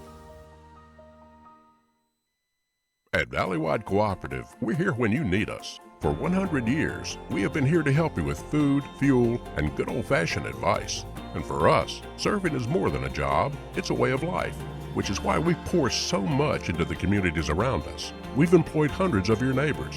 We take pride in that, and in giving back millions in sponsorships, grants, donations, and scholarships. It's our way of saying thanks. We're Valleywide, and yesterday, today, and tomorrow, we're here for you. Ads like this keep popping up, but I see through the hype because those vape clouds people claim are just water vapor contain as many as 31 different chemicals, like formaldehyde, the stuff they preserve dead bodies with. And while the flavors sound all harmless, we still have no idea what these ingredients could be doing to our bodies. But I already see vaping for exactly what it is. Get the real facts at BehindTheHaze.com. I decided to get vaccinated because I wanted to protect myself and my family and my customers from COVID-19. When I went to get my COVID-19 vaccine, it was an easy process. It's readily available. Since I got vaccinated, I'm confident I'm protected against the COVID-19 virus. My life has returned to business as usual. We're a Valleywide Country Store. For 100 years, we've been your #1 choice for food, fuel, farm supplies, and just about everything else you could need to get you through your day. We know you work until the job is done, and so do we. For gas on the go, or a little extra to help you get down the road, you can count on us. We are proud to employ your neighbors and to be a cornerstone of your community. We're Valleywide. Yesterday, today, and tomorrow, we're here for you. Scott here from Teton Honda in Pocatello. Our dealership operates on a no-problem philosophy that's designed to put you in charge of your next vehicle purchase. Prefer to shop online? No problem. Evenings or weekends? No problem. Need a wide range of financing and leasing options? No problem. So whether it's one of our beautiful new Hondas or just a vehicle that's new to you, at Teton Honda, we'll help you find the perfect vehicle for your needs. Experience car buying like never before at Pocatello's only No Problem dealership. Lead the charge into a brighter future with the all-new 2022 Volkswagen ID4. With an EPA estimated range of 250 miles, the ID4 knows how to go the distance. It's an electric SUV that's as fun to drive as it is stylish and functional. You don't have to sacrifice good looks for great performance. So stop by our dealership today and jumpstart your year with the Volkswagen ID4. Teton Volkswagen, where it's always no problem to buy and service your vehicle. I'm Dr. Christine Hahn. I'm an infectious disease doctor, and I'm Idaho's medical director for public health. It's my mission to keep our communities healthy and safe. That's why I believe every Idahoan should get their COVID-19 vaccine. The vaccine's been tested. It's proving to be very safe, and it's the most effective tool we have to stop the spread. Walk into a pharmacy or visit covidvaccine.idaho.gov to find your free COVID-19 vaccine.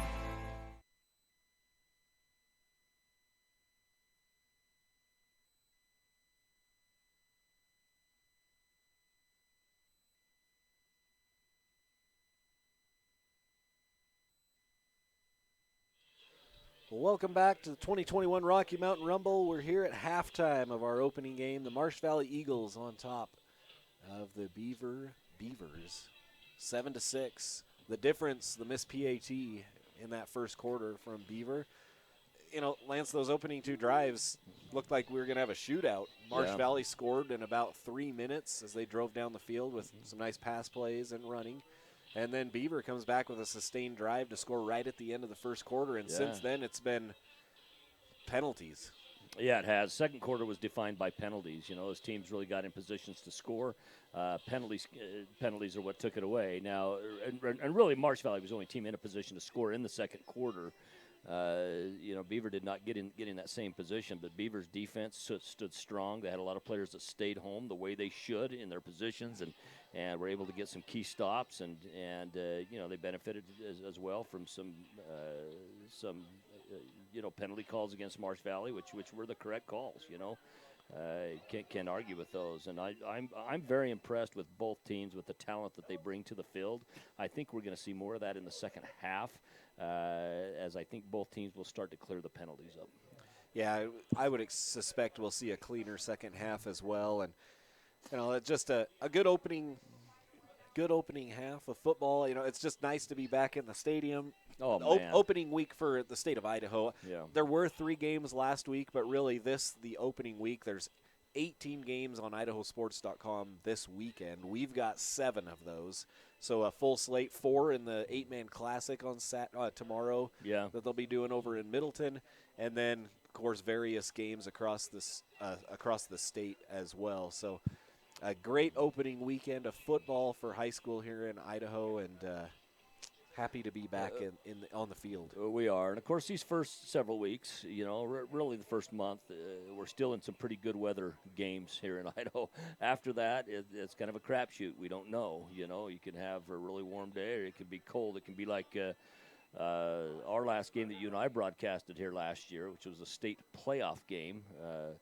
Skyline in that playoff game where you and I, it was sleeting and we were covered in a tarp, and just one of those, even when the game was over, you just didn't want to move. It's like, okay, I'm surviving in this position. Do I dare get up and move out? And but you know, that's weather. But you know what? Beaver has the same thing. People think, oh, you're Southern Utah, you must be warm. Well, you know, Beaver's like, you know, 6,000 feet elevation or so, just like Cedar City is. So they're, you know, they get snow as well.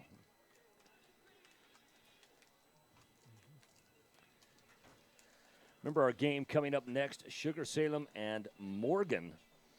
Those are, I mean, that's one of the 2 games. I mean, all these games have a lot of intrigue to them, but there's 2 that have specifically had a lot of chirping about them on social media and so forth, and it's the Sugar Salem Morgan game. Sugar, your 3-time reigning state champions in the state of Idaho at 3A. Morgan, your 3A state champions in 2019, runners-up last year.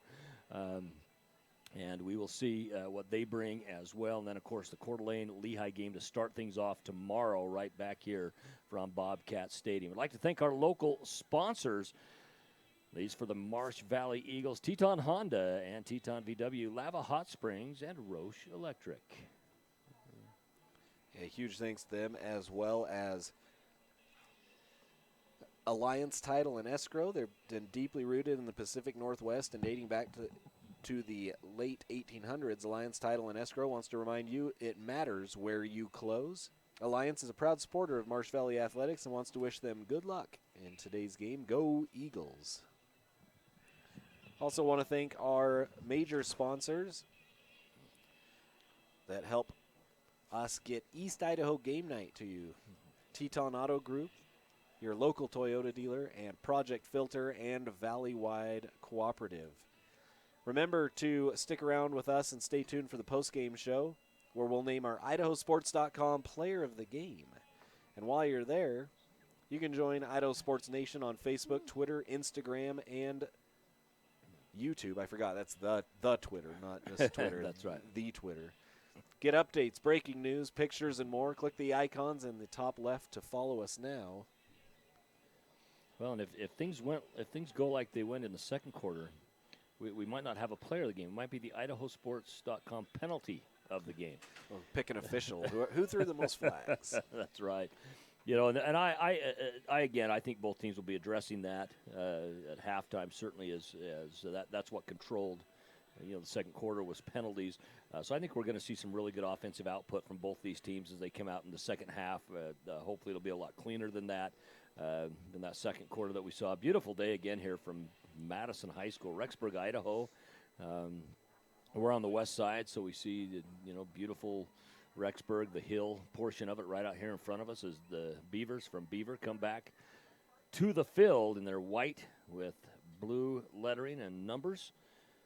They will receive the ball to start the second half after winning the toss and deferring to Marsh Valley. Of course, we see up here right across is the dedicated track facility here at Madison High School. And then to the north of us is the Bobcat Fieldhouse, where they have a number of indoor tennis courts, a half football field for indoor practice and stuff. It's all turf, very beautiful, something that you just don't see a lot at high schools. So some great things going on. And, of course, for Madison, the host high school, they only won 2 games last year in football. Really hoping for a rebound this year. They play our nightcap tomorrow night to end this Rocky Mountain Rumble 2021-22, and they will face the Bear River Bears down in Tremont, Utah.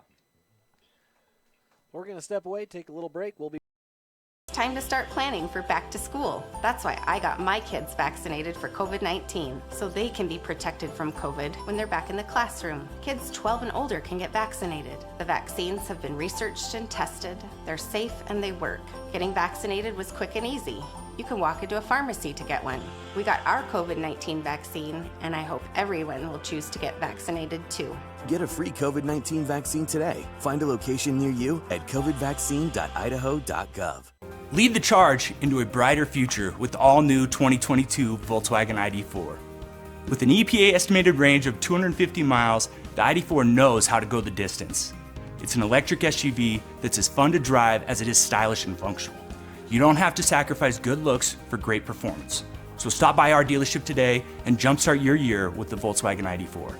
Teton Volkswagen, where it's always no problem to buy and service your vehicle. At Valley-Wide Cooperative, we're here when you need us. For 100 years, we have been here to help you with food, fuel, and good old-fashioned advice. And for us, serving is more than a job, it's a way of life, which is why we pour so much into the communities around us. We've employed hundreds of your neighbors. We take pride in that, and in giving back millions in sponsorships, grants, donations, and scholarships. It's our way of saying thanks. We're Valley-Wide, and yesterday, today, and tomorrow, we're here for you. Ads like this keep popping up, but I see through the hype because those vape clouds people claim are just water vapor contain as many as 31 different chemicals, like formaldehyde, the stuff they preserve dead bodies with. And while the flavors sound all harmless, we still have no idea what these ingredients could be doing to our bodies. But I already see vaping for exactly what it is. Get the real facts at BehindTheHaze.com. I decided to get vaccinated because I wanted to protect myself and my family and my customers from COVID-19. When I went to get my COVID-19 vaccine, it was an easy process. It's readily available. Since I got vaccinated, I'm confident I'm protected against the COVID-19 virus. My life has returned to business as usual. We're a Valley-Wide country store. For 100 years, we've been your #1 choice for food, fuel, farm supplies, and just about everything else you could need to get you through your day. We know you work until the job is done, and so do we. For gas on the go, or a little extra to help you get down the road, you can count on us. We are proud to employ your neighbors and to be a cornerstone of your community. We're Valley-Wide. Yesterday, today, and tomorrow, we're here for you.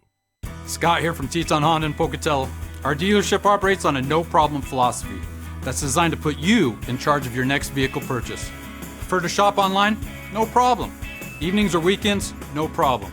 Need a wide range of financing and leasing options? No problem. So whether it's one of our beautiful new Hondas or just a vehicle that's new to you, at Teton Honda, we'll help you find the perfect vehicle for your needs. Experience car buying like never before at Pocatello's only no-problem dealership.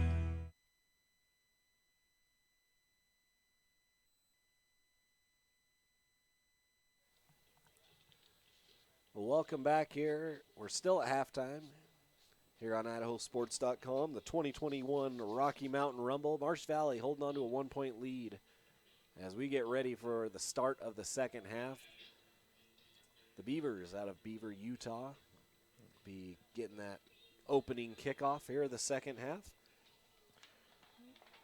If you'd like to advertise your business on IdahoSports.com, just contact sales at IdahoSports.com for more information. And we've got an army of Idaho sports action photographers covering games from one end of the state to the other each week. We've revamped our galleries to make it even easier to find and order snapshots of all the memorable moments this season. Just click the Action Photos link to purchase prints or digital downloads today. And you got to check out our expanded list of regional prepcasts. Lance, you're part of that.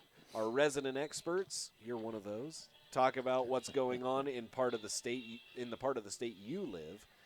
Be sure to catch the new regional prepcast each week on IdahoSports.com you can download the new episodes wherever you get your podcasts. Google, Stitcher, whatever it may be. You can also watch each episode on the IdahoSports.com YouTube channel. Those are fun. I've enjoyed listening to those, especially if you're just a sports fan in general. A lot of times you don't hear about other teams in the various regions of the state or in depth, and that's been a fun thing to listen to. Or maybe even some of the sports that aren't typically covered as much. A little more soccer and volleyball. Yeah, even cross country. You know, we get into Peyton Howe kicks it out of bounds, and right now it seems like neither one of these teams has what you would call a stellar kicking game. Yeah. This goes out of bounds, gets the penalty, so good field position to start as it'll go out to the 35-yard line for the Beavers. And a great way to start our opening kickoff, the opening of the second half, with another penalty. Yeah. For sure. The Beavers will get it out at the 35-yard line. 1st and 10 from there as we get ready to go here in the third quarter. You know, the Beavers kind of they got away from running the football a little bit, had to pass as they got into third and longs there in that second quarter.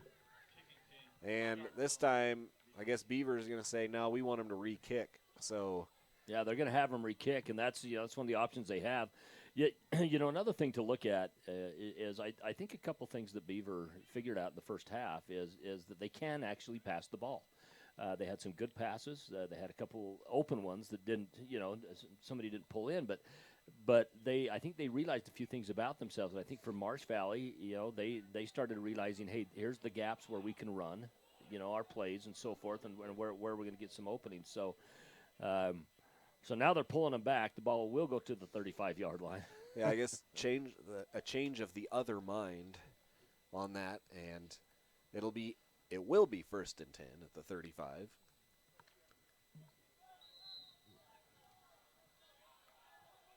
From the shotgun. Yeah, fails. Gonna hand off though to Carter. Carter finds a gap. And a flag comes in. Exact same way they open the game, and a penalty. And this should be a holding penalty oh boy. To start the second half. Well, and the thing is, what I'm seeing down there, and they are calling it on them, what I'm seeing is you've got offensive linemen that are grabbing the outside of the shoulder pads. They're not inside the shoulders. They're outside, and you're going to get that. You're going to get that penalty called. In fact, last couple of years, that has really been a point of emphasis for officials. Because holding, let's face it, somewhere on most plays it could be called. So 1st and 20 after that play. 11:45 on the clock. Fails in the gun again. He's got Carter, and the ball will go to Carter. He'll get tackled from behind, but he'll get out across to the 27. It'll be 2nd and a long long ways for the Beavers. Yeah, very much so.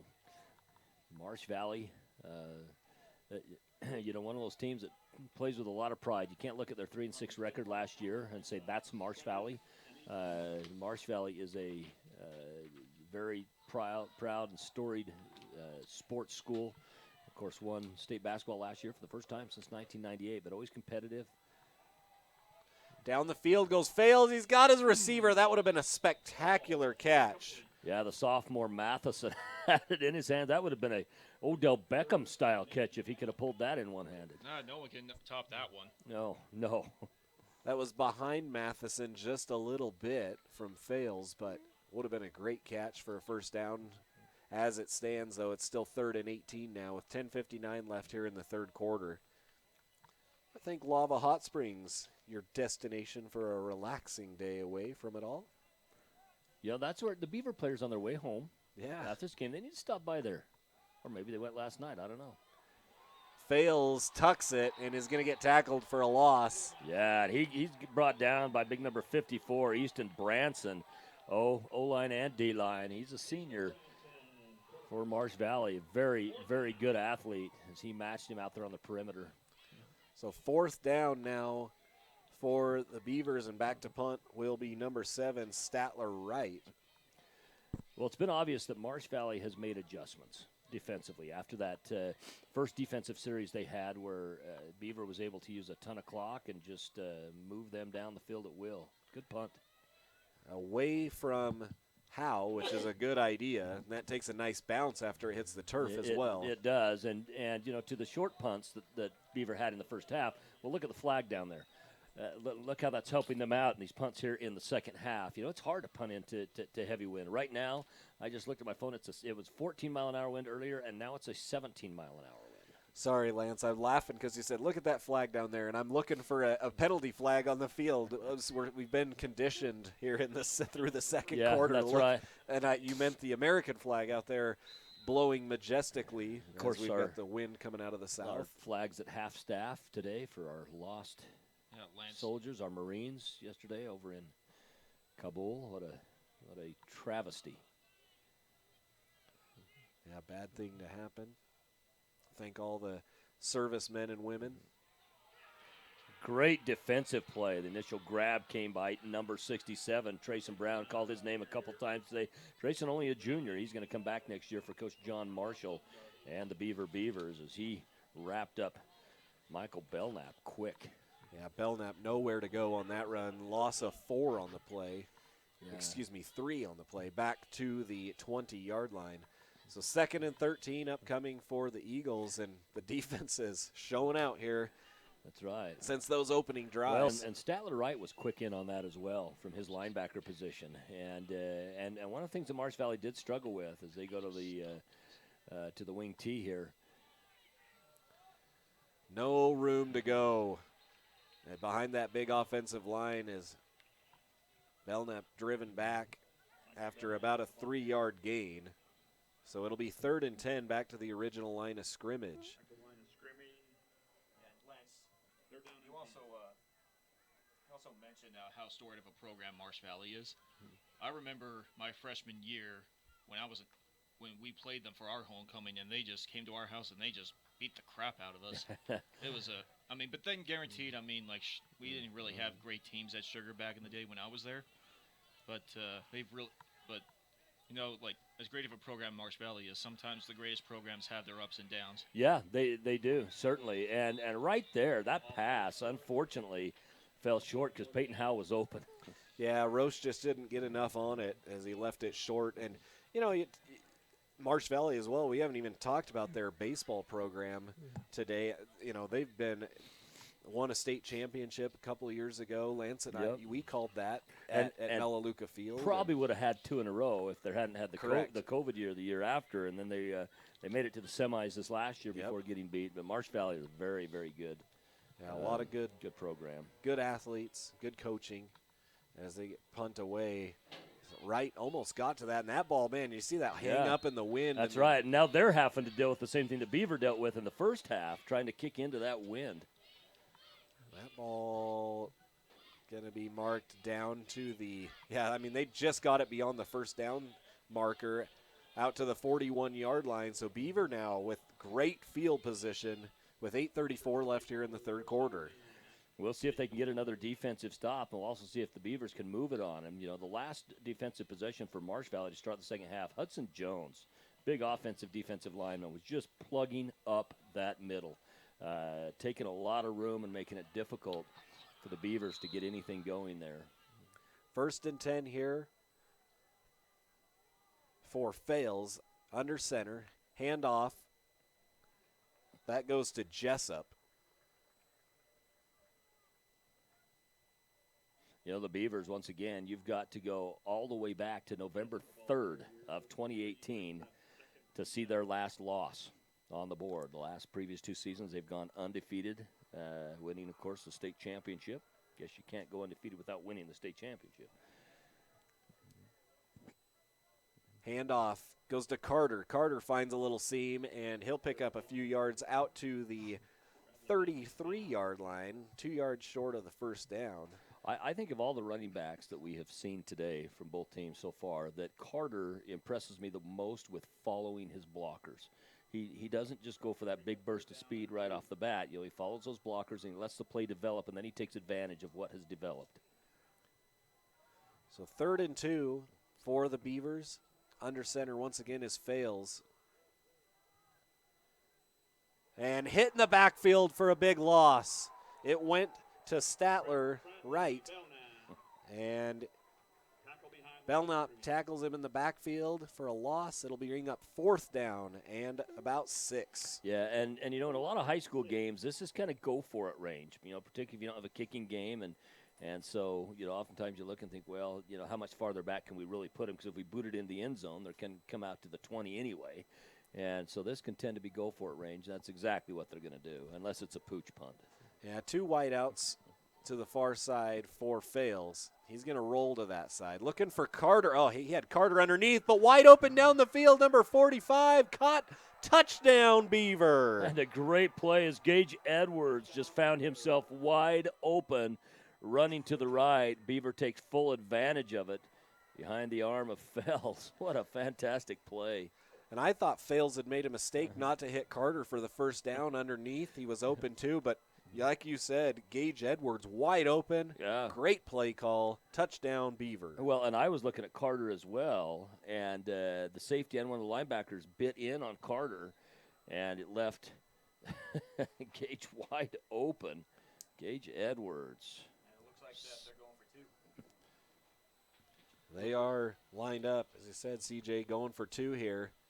And that's Fales takes it in himself on the 2-point conversion, and it is now 14-7. Beaver, and that's definitely the wrong last name for someone who's had a so successful, who's done so much of what he's done in the last 2 plays. Yeah, Fales. I thought about that earlier. I was trying to avoid putting his last name into a phrase that sounded like that. Well, you do, if they have a player with last name Succeeds, then you have fails to succeeds for the touchdown. That's failure to success. Yeah, that's right. And it's, Titan fails. Well, not on that time. Titan succeeded and has given his team a touchdown lead here with 6:47 left in the third quarter. Beavers up 14-7. You mentioned that winning streak that they've got in the back of their minds. They're trying to preserve that all the way back to 2018. That's right. And as a coaching staff, you always tell your kids, we need to focus on this game. Let's not worry about the streak. Let's focus on what it's going to take to do this game. But in the back of everyone's mind, especially when you're the players, you do not want to be the team that takes that first loss. Yeah, 2018, we're at 2021. There's a good chance that the majority of these players haven't lost a game yet in their careers, in high school at least. Well, those that are juniors and below have not. And maybe a lot of those seniors, particularly if they didn't play varsity as freshmen. Roche fumbled the return just a little bit, and it cost him as he gets tackled inside the 10 down at the 8. Well, and if you just catch that, you're easily going to get yourself out at least to the 20-yard line, But when it's a bobble, Pretty tough to recover from that. Those kids are coming at you really, really fast. Like a freight train coming at you. Yeah, and about 4 of them from all angles. Marsh Valley now finds themselves in a little bit of a hole back inside their own 10. They need to get out of the shadows of their own goalposts. They gave Beaver a short field. Beaver was able to score. And now Marsh Valley needs to put some space between them and their goal line. Roche under center. Pitch back, nowhere to go, and he's going to lose a yard at least, is Belknap. Well, and if you're Marsh Valley, you talked about, the importance to create some space between you and the goal line behind you. The way to typically do that is the running game, but you also got to be able to to get out and pick up those yards. And right now, the Beavers doing a great job. Again, we do not have a name for big number 77 down there for the Beavers, as he has been in on some nice tackles. Also, number 6, Jake Marshall, the number 11. Has had some good tackles from him. They list him as a linebacker, but he's been running on the defensive line today. So back to the line, scrimmage, 2nd and 11. Pitch back to Belknap. They'll try to get him to the outside. He cuts back in and picks up a few yards. Eventually brought down number 37 for Beaver in on the tackle, Aiden Bradshaw. This is and when you're this close to your end zone, this is a long 3rd and 6 that you have coming up. And there goes big number 77 off for this play, in replacing him 51, I think, for Beaver. That's Bowden Brown. We'll see what Marsh Valley does here with 3rd and 6, just outside the 10. It's a run formation, no wideouts, everybody packed tight, and it's Belknap behind him, both of them. Rolling to pass down the field. It's Howe. Oh, and that pass was fantastic. Howe just kind of pulled off the gas just a little early. Yeah, if he'd have been a yard deeper, Howe makes that catch no problem. And now it's 4th and 6. And Marsh Valley will punt it away. Boston Black had the defensive assignment on that. It was in the general area, but really, the pass was there. It was a makeable play. So back punting, it's Belknap. Just inside his own end zone. In fact, his left foot right on that goal line. Nice snap. And a punt that gets up into the air. It's going to hit at the 35 and take a nice Beaver bounce. Gets back all the way down to the 21. A 14-yard bounce backwards. And that puts the defense for Marsh Valley in another hole here. It does. Already down 14-7, giving up one score thus far here in half number 2. We started the second half on the first play with a penalty, and actually second play with a penalty, but have not had one since. The Beavers are going hurry up here to try to see if they can catch them off guard. 4:47 left here in the third. Under center is Fales. Handoff to Jessup. No. Kick back to Carter. Carter, room on the corner. Yeah. Flag comes in. Yeah, there was a full-on tackle out there as Statler Wright just full-on tackled Alex Vaughn. Alex Vaughn was heading out to pursue. It was a good tackle, though. It was a great tackle. Hey, it was textbook. Just on the wrong side of the ball. Yeah, that's a holding call. That's a spot foul. So that'll put him at first and about 13 or 14 after I guess 12, about 12. Yeah, First yeah. and 12. It was deep into in between the sticks. So 4:40 and counting here. And, it was unfortunate for Beaver because it was actually a good play. He would have gained significant yards either way. Yeah, Carter would have had 8 or 9 yards on the carry. Inside handoff goes to Jessup, and Jessup maybe a yard. Jessup, a really thick running back. He's their main running back, but we haven't called his name as much today, particularly as we have Kobe Carter. It looked like number 68, Hunter McQuivy, in on the tackle for Marsh Valley. 2nd and 12 now. Not much of a gain on the play. Yeah, they maybe half a yard. Yeah. 4 minutes and counting left in the third. Fails under center. To pass. Got a man and can't bring it in. Good attempt there. Nice play. Yeah. Statler Wright just couldn't secure it. Yeah, great pass, great attempt, great defense as well. The defense by, of course, number 22, Michael Belknap, the main running back as well. But he gets in there, and really, I think Wright had secured that for just a moment until Bell was able to punch it away. Yeah, Belknap knocked it free. So 3rd and 12. 3:47 left here in the third quarter. The Beavers threatening again. You have single coverage right now. And it looks like the timeout's been called. Timeout, Beaver. Yeah, the Beavers are going to call this, and you know, they pulled a good play out of their hat last time to get into the end zone. Of course, it's 3rd down here, not 4th, but you got to figure if they don't get it here that this, if it was go for it range on the 35, it's definitely going to be go for it range on the, 23. Well, Lava Hot Springs is your destination for relaxing a day away from it all. Just 10 minutes from McCammon and I-15. We'll say more like 15 to 20, but if you're driving more closely to the speed Well, when you limit. go to Lava, you're excited, so you might That's have true. the pedal to the It's metal. on the when way you go out, down you're there. really slowed down. That's right. They're open daily from 9 a.m. to 10 p.m., 11 p.m. on Friday and Saturday, and they're happily welcoming visitors to sit and enjoy their world-famous hot pools. The all-natural geothermal hot springs are always a warm 102 to 112 degrees. Their indoor aquatic center will open for the fall season beginning October 1st, Friday through Sunday, and offer kiddie splash time on Tuesday and Wednesday mornings. Lava Hot Springs taking extra precautions to ensure your safety at this time and asks patrons to be respectful of others as you come and soak all your worries away. Check out lavahotSprings.com for more information. Pitch to Carter. He's got room to run. One man to beat. Good blocking on the outside. He's not going to pick up the first down, but he's going to get close. Yeah, and again, you have to anticipate that this is going to be go for it here, and I don't see any move towards any kind of a punt formation coming as well. I don't mean punt. I mean extra field goal. Yeah, it'd be a little extra hard to try to pin them deep when you're as far down on that end of the field as you are. That's right. So when that straight up and down punt would come into play here. Yeah, you got to be really good at the laws of physics for that to pull that one off.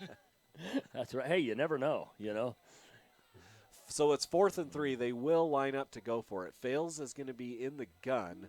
Carter on his left and confusion at the line of scrimmage. And, there's frustration when a headset goes flying on the far side of the field. Yeah, and, and the thing is, that just leaves you with one timeout left, and we're still just in the third quarter. That's you hate to have to burn those timeouts for that. Yeah, there was just confusion on where guys were lining up for the Beavers, and so a timeout comes from their head coach with just about 3 minutes left here in the third quarter. Well, once again, it's Marsh Valley's first game of the season, the third for the Beavers. They knocked off Kanab 28-0 and beat Grantsville 20-14. So far, they've only had 21 points scored on them in 3 games thus far. Of course, they'd like to keep it that way. That would give them a victory if that happened. They got 2 undefeated seasons in a row coming into the season. Last loss November 3rd of 2018. And state championship last year knocked off Duchesne 42-0, and the year before 45-6. So in the last 2 state championship games, they've only had a total of 6 points scored on them. Yeah, 1 touchdown or 2 field goals, and that's pretty good defense out there in Beaver. And right now they've they've bent, like you said, in this game, but have not broken, just allowing that 1 touchdown here from Marsh Valley. Nice play on the 4th down. It's caught this time. Touchdown, Beaver. And that is Cutler Matheson. He's dropped a couple. That time he catches it and takes it in for 6. So Cutler, the sophomore, getting into the end zone. And there's a kid, as we talk about, kids that have not lost a game in high school. He, of course, is one of them, just a sophomore. And great reception for him, and a good kind of comeback after missing the that wide open pass in the first half. Santiago with the PAT this time. Good looking kick. It's up. It's good. So a 21-7 lead now for the Beavers out of Beaver, Utah, over the Marsh Valley Eagles. Since 2003, Roche Electric has served the communities in southeast Idaho with expert skill and professionalism. No job is too big or too small for the folks at Roche Electric. They're experts in residential, commercial, remodels, pretty much any electrical needs you might have. Roche Electric can help. Give Roche Electric a call today to get started on your next project at 208-681-4440. From the entire team at Roche Electric, they say good luck, Eagles. And the Eagles are going to need it right now, down 21-7, about to get the ball back with just under 3 minutes in quarter number 3, as they've got to start getting something going offensively.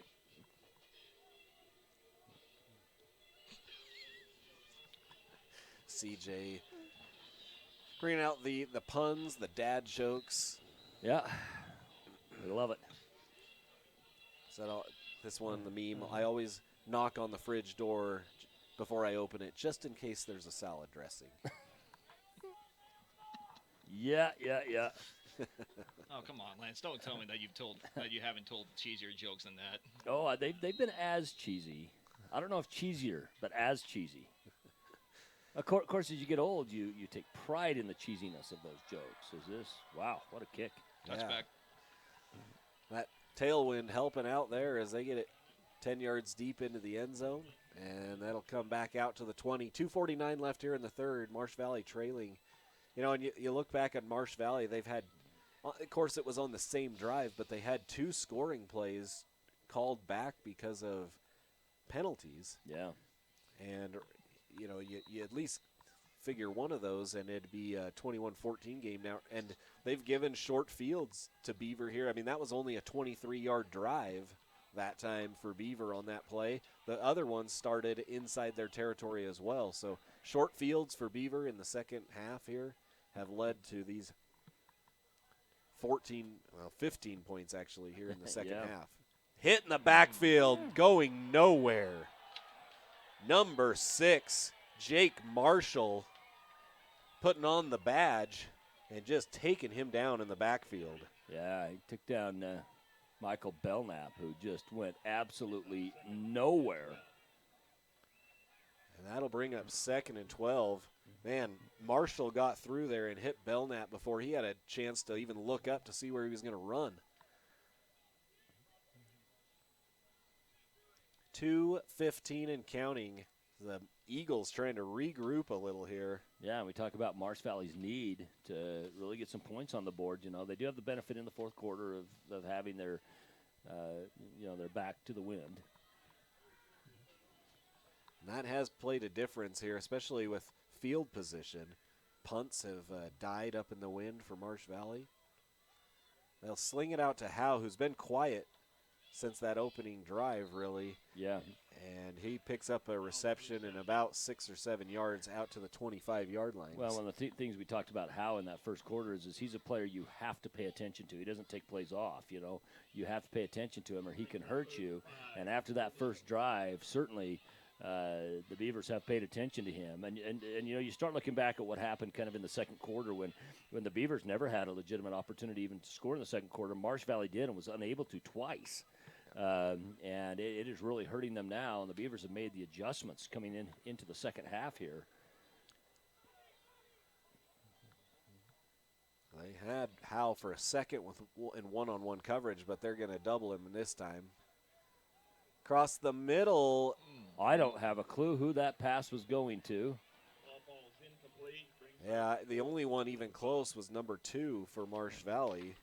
And that was thrown behind Alex Vaughn. Yeah, and Peyton Howe was open again, wide open, cutting through, but Roche just did not look at him on that. Howell was just screaming for it. Yeah, and in a spot where he was open, you know, if he caught it, it was enough for a first down. So Roche now in as the long snapper here to snap it back to Belknap. Belknap gets it up in the air. It's going to die at about the 50, and this time it's a little nicer bounce for Marsh Valley, and Howe will down it out at the 42-yard line. So still good starting field position for Beaver, but not near as good as they've had the last couple possessions. Well, and for Marsh Valley, you just got to be glad to get them on the other side of the field for once. Yeah, a little breathing room behind them for the defense of Marsh Valley is Beaver's got 47 seconds here in the quarter. Granted, they'll maintain possession if the quarter ends with them with the ball. We start to see the teams for our 4 o'clock game heading out to start warming up on one of the practice fields, and we got a fumble down there. It looked like Beaver recovered it. Yeah, they were the first guys there. But we'll see. They were certainly the first ones down. Of course, last time when Marsh Valley's first one down, Beaver ended up with it, so we'll see what happens here. And the handoff was supposed to go to Jessup, and it is going to remain Beaver football, but it went to Jessup, and he just never really got a hold of it, I don't think, on the exchange. About a 3-inch loss on the play, was it? Yeah, your partner almost jinxed it right there, Lord.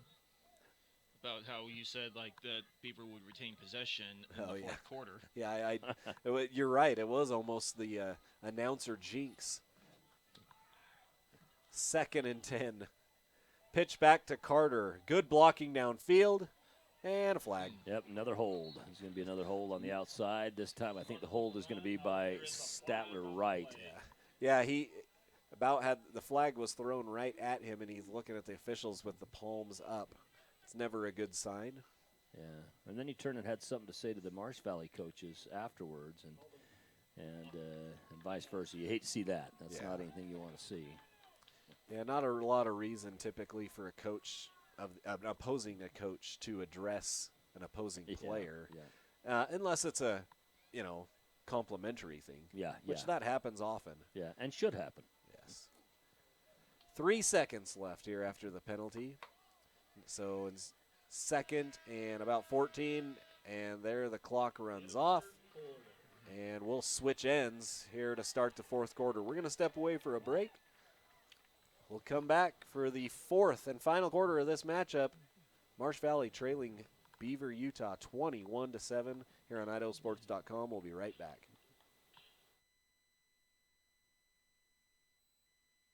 Lead the charge into a brighter future with the all-new 2022 Volkswagen ID4. With an EPA estimated range of 250 miles, the ID4 knows how to go the distance.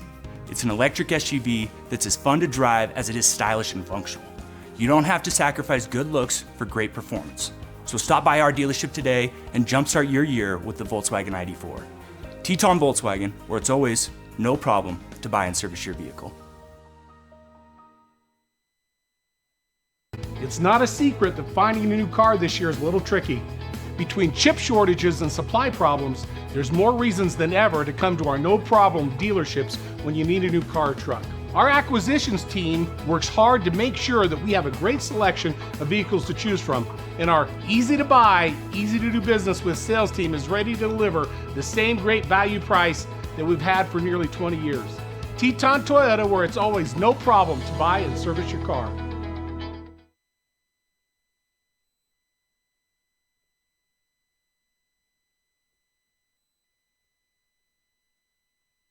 Welcome back as we've switched ends. Fails in trouble. Tackled from behind for a sack. Oh, boy, did Marsh Valley need that. Well, and for Beaver, they took advantage of having the wind to their back in that first one. Now they've got to punt back into the wind again. That was number 80, I believe, with the sack for Marsh Valley. Bryson Belknap ran him down from behind. Fails didn't even see him coming.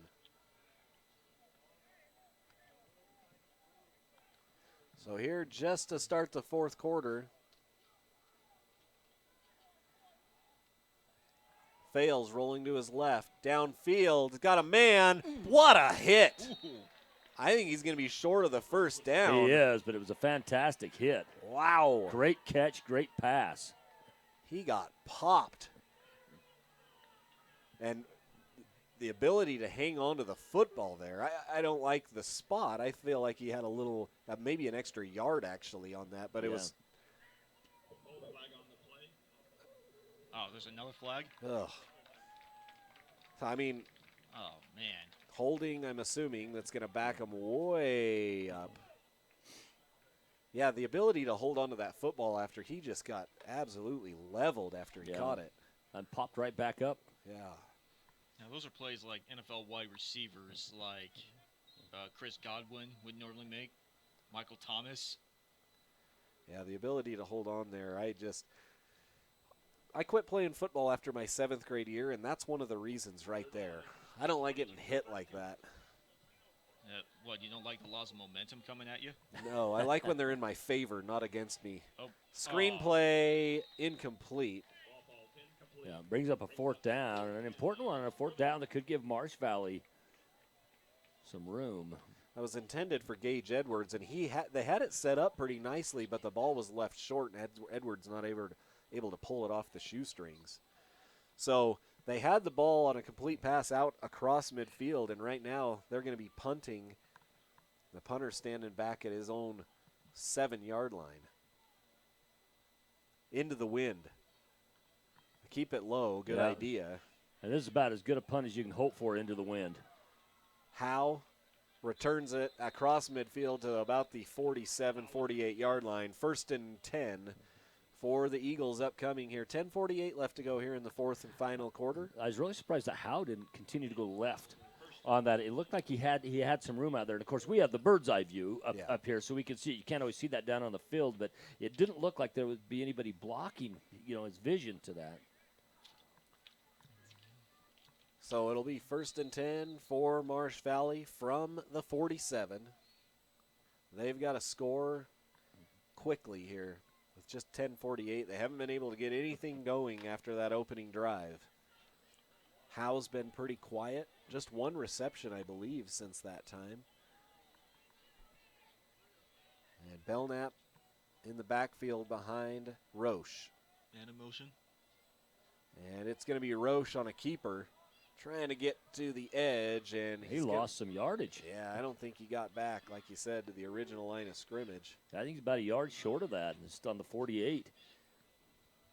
And the blockers just didn't stay with him in that scenario. Yeah, you'd think that Roche is a pretty good runner. You'd think he'd at least be able to turn the corner for a couple of yards there. Yeah. Good, but a good job by the defense stretching that out to the sideline and getting off their blocks to make that tackle. Yeah. I want to mention we've got Steve Connor here for IdahoSports.com down on the field with that massive camera lens.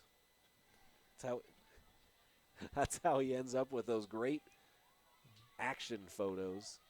Steve Connor, arguably the best sports photographer in the state of Idaho, at least. Yeah, I don't even know if it's arguable.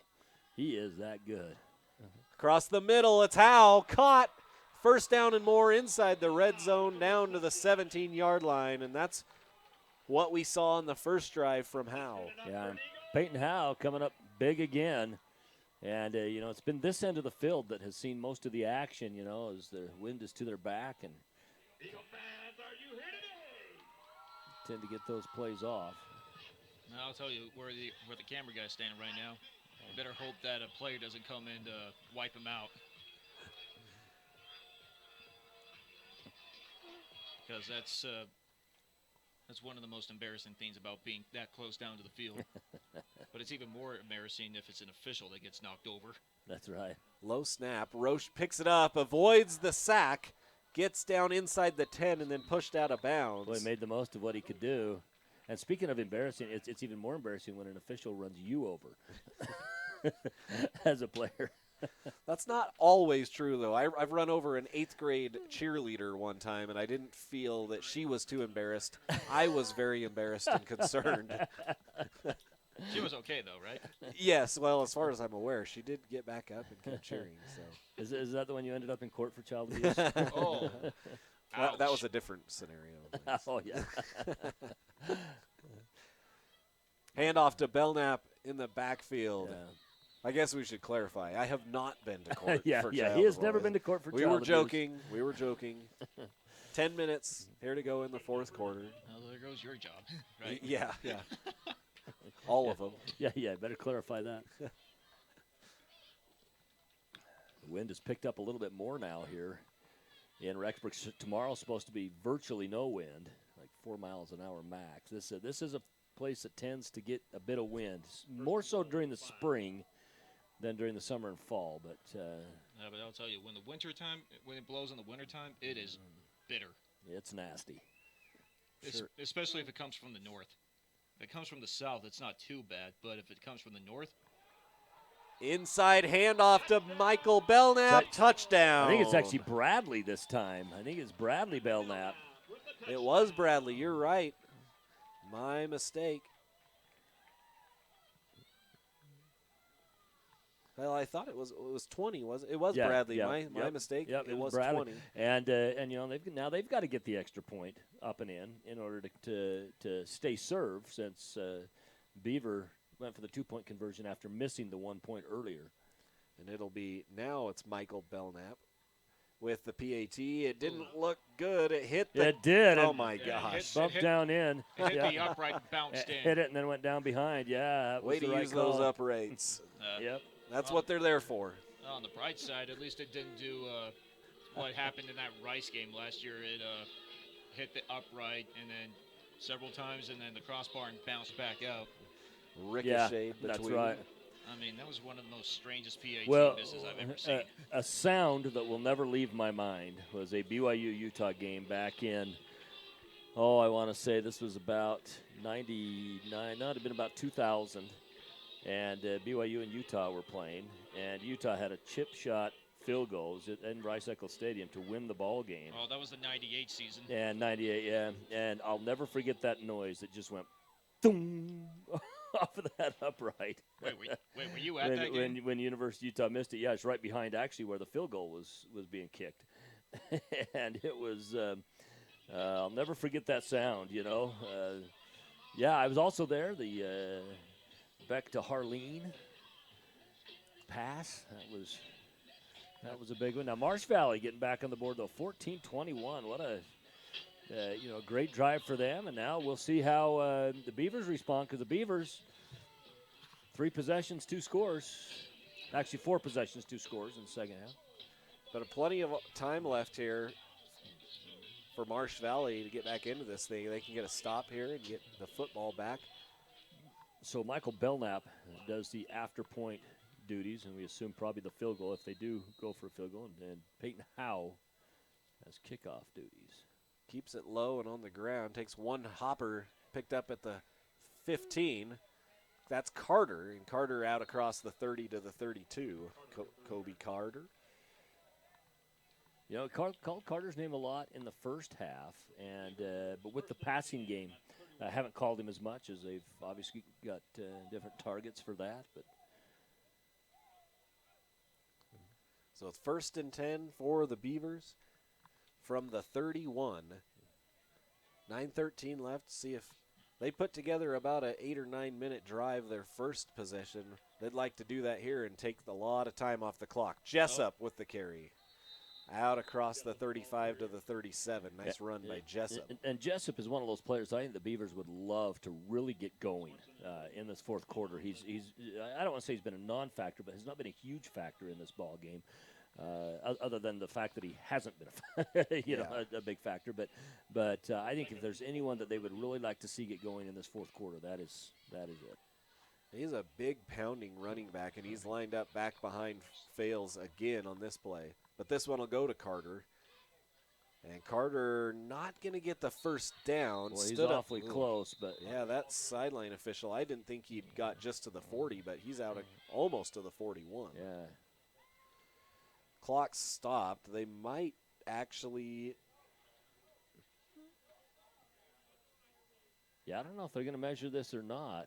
No, they're not. First down. Yeah, they're calling it. They're calling it first down, and I think that's right. I think the first down is correct. It looked like the one side judge wasn't giving him quite as much as the forward progression required on that. And once he was overruled and the forward progression took in, that's the right call.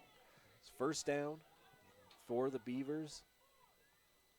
Pitch out to Wright. Wright gets some nice blocking ahead of him by his teammate, number 29. Out there, that's Jake Norman.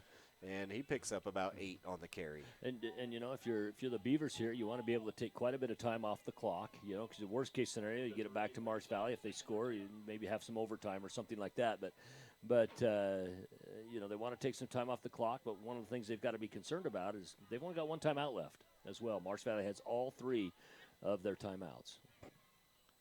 2nd and 2. Handoff to Wright. This time he gets stuck right at the line of scrimmage. Yeah. Good job, good push by the defensive line for Marsh Valley. And it'll be 3rd and 2. No gain on the play as the clock continues to roll down to under 7.5 minutes now in the ball game. See, I think this is one of those spots where you, or one of these times where you possibly run Fells to the outside. The quarterback keeper on that. I think it's a play that he can. I'm not talking a full bootleg, but I think it's a play he can pick up this extra 1.5 yards for you. He's got Jessup behind him. Pitches though to Carter. 1st down and more. Great play. Great play. They wanted a holding call. The coaches they did. On the far sideline. They're not going to get it. It's going to be 1st and 10. We could even hear people in front of us here calling for a holding penalty on that. Too far away for me to say. Look, definitely some guys locked up there on the far side. And I like the play call. I was looking for possibly a quarterback sneak to the outside, but can't go wrong most of the time pitching out to Carter. 2 receivers to the near side. So we've got 6:34 left here. 1st and 10 from the 46. Handoff to Jessup. He runs to the right. Room to run. Runs over his eventual tackler. Nice hard running in there on the tackle, number 2 for Marsh Valley, and a late flag comes and in. this might be against Marsh Valley, a little extracurricular activity, I believe, or maybe against number 32 for the Beavers. We'll see. Either way, it's going to be a personal foul penalty. But one of the things that the Beavers are doing on this particular drive is they're running 2 receivers wide. And what they're doing is that's pulling one of the outside linebackers a little bit farther out, and they're able to get that run up the B gap.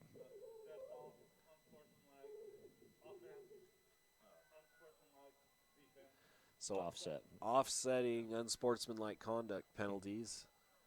So that's just I don't know. I don't know how, and I say this every year, I don't know how to change that enforcement of that rule to make it make sense. But it's like double technicals, except there's no personal fouls. Yeah. Yep, that's right. So anyways, a 2nd and 1 after that. Jessup keeping the legs churning, and I think he got the first down. Awfully close. At least by the far line judge, he got the first down. And it passes the sight test, and he certainly does. Now under 6 minutes. And again, the Beavers are doing exactly what they want on this drive. They're taking time off. They're methodical. It reminds me a lot of their first scoring drive of the ball game. Yeah, when they got this ball, there was about 9.5 minutes left, and they're down to 5:40 now on this drive. They've picked up a couple first downs, and they've still got it here. 1st and 10 from the 36. Pitch out to Wright with some room to run. He's going to pick up another first down to the 23-yard line as the clock will stop momentarily as they reset the chains. Now, right now, the pitch plays have worked really well for Marsh Valley. For the Beavers. Yeah, just getting it quickly to the outside, and the blocking out there on the outside for Beaver has been really good. They've occupied those corners and the linebackers there on the outside, and Beaver in control right now, up 7, 5:10 left on the clock. Handoff to Jessup around the right side. He takes a tackler with him, man to take him down. Big number 75 for Marsh Valley, Hudson Jones. Yeah, Hudson Jones has been in the middle of a lot of things today. Offensive, defensive lineman, a senior for this Eagles squad. 4:40 now, 2nd and 6. I got to tell you, the fourth quarter's gone by faster than the second quarter. Absolutely, and that third quarter flew by as well. So technically the whole second half. Yeah, they weren't so penalty laden. I think this is going to be on the offense here. Everybody moved except for the quarterback and the center. Yeah, we have to think that the quarterback and the center were wrong on that one. So everybody else went. It's just too bad that Sports Center can't get that on their not top 10 list. Yeah, well, we've got it on ours. Yeah, everyone on that offensive side of the ball moved, except the ball never got snapped. Of course, a number of years ago at IdahoSports.com, one of our plays was on Sports Center's top 10 at the state basketball tournament. Zachary Anderson. Yeah, Madison tipping in that last-second shot, opening round of the state tournament. Carter on that carry picks up about 7. So they'll bring up 3rd and 2, I believe. 3rd and a long 2 out to the 17-yard line. They've got to get just inside the 15 for the first down. 4:06 left on the clock. Clock stopped here as Carter went out of bounds. But really, Beaver, if they can score here and continue to burn some clock, they're really trying to salt this thing away. Yep, they are. 2 wideouts now. Handoff goes right up the middle, though, trying to drag him down from behind. Now, you think this is a go for it big time on this 4th down. I mean, just simply in worst-case scenario, you turn the ball back over right where it is, which makes Marsh Valley go the entire length of the field. And, of course, best-case scenario, you get the first down or a touchdown. Michael Belknap hanging on that play to force the 4th and 1 here for the Beavers. 3:36 on the clock, and it's ticking. The Beavers in no hurry to get back to the line of scrimmage. In fact, they might be waiting for the clock to go down just to call their timeout. And here comes the count from the back judge, and they will call the timeout. And this is their final timeout of the ball game. Marsh Valley, again, with all 3 of their timeouts remaining. Well, we're going to step away for a quick break. We'll be back for the final 3 minutes, 20 seconds of the 2021 Rocky Mountain Rumble opening game here on IdahoSports.com. It's not a secret that finding a new car this year is a little tricky. Between chip shortages and supply problems, there's more reasons than ever to come to our no-problem dealerships when you need a new car or truck. Our acquisitions team works hard to make sure that we have a great selection of vehicles to choose from, and our easy-to-buy, easy-to-do business with sales team is ready to deliver the same great value price that we've had for nearly 20 years. Teton Toyota, where it's always no problem to buy and service your car. Lead the charge into a brighter future with the all-new 2022 Volkswagen ID4. With an EPA estimated range of 250 miles, the ID4 knows how to go the distance. It's an electric SUV that's as fun to drive as it is stylish and functional. You don't have to sacrifice good looks for great performance. So stop by our dealership today and jumpstart your year with the Volkswagen ID4. Teton Volkswagen. Welcome back here after the timeout. 4th and 1. They're lined up to go for it. Hard count, trying to get Marsh Valley to jump. They don't. They snap. Pitch to Carter. Carter can't get the corner. Roche with a big tackle in the backfield to force the turnover on downs. Yeah, and that was huge. That might be, if Marsh Valley was to go down and score, that to this point would be the biggest play of the ball game. Yeah, great play. Particularly defensively. By Roche there to not allow Carter to get to the sticks. And Marsh Valley takes over 1st and 10 inside their own 20 at the 18. Remember, stay tuned for the post-game show. We got to award our IdahoSports.com player of the game. And Marsh Valley, 3 minutes and 15 seconds to work to try to get to the end of the field. I hope they score, and then we get to decide whether they go for 2 for the win or 1 for the tie. That's right. Remember, upcoming at 4 o'clock will be Sugar Salem and Morgan. Roche on the run, looking downfield, gets it to a receiver. Was it caught? No, he was out of bounds. Caught the ball, but out of bounds. Actually, Lance, so on my mission, my last district leader is actually from Morgan, so. There you go. But he wasn't a football player. He was a pretty good basketball player, though, and he was one missionary that I did not want to play a game of horse with. Of course, Morgan right up Ogden Canyon there. That's a beautiful area. Oh, it's gorgeous. Gorgeous, gorgeous, gorgeous. I also know somebody from Morgan. Great fishing area, too.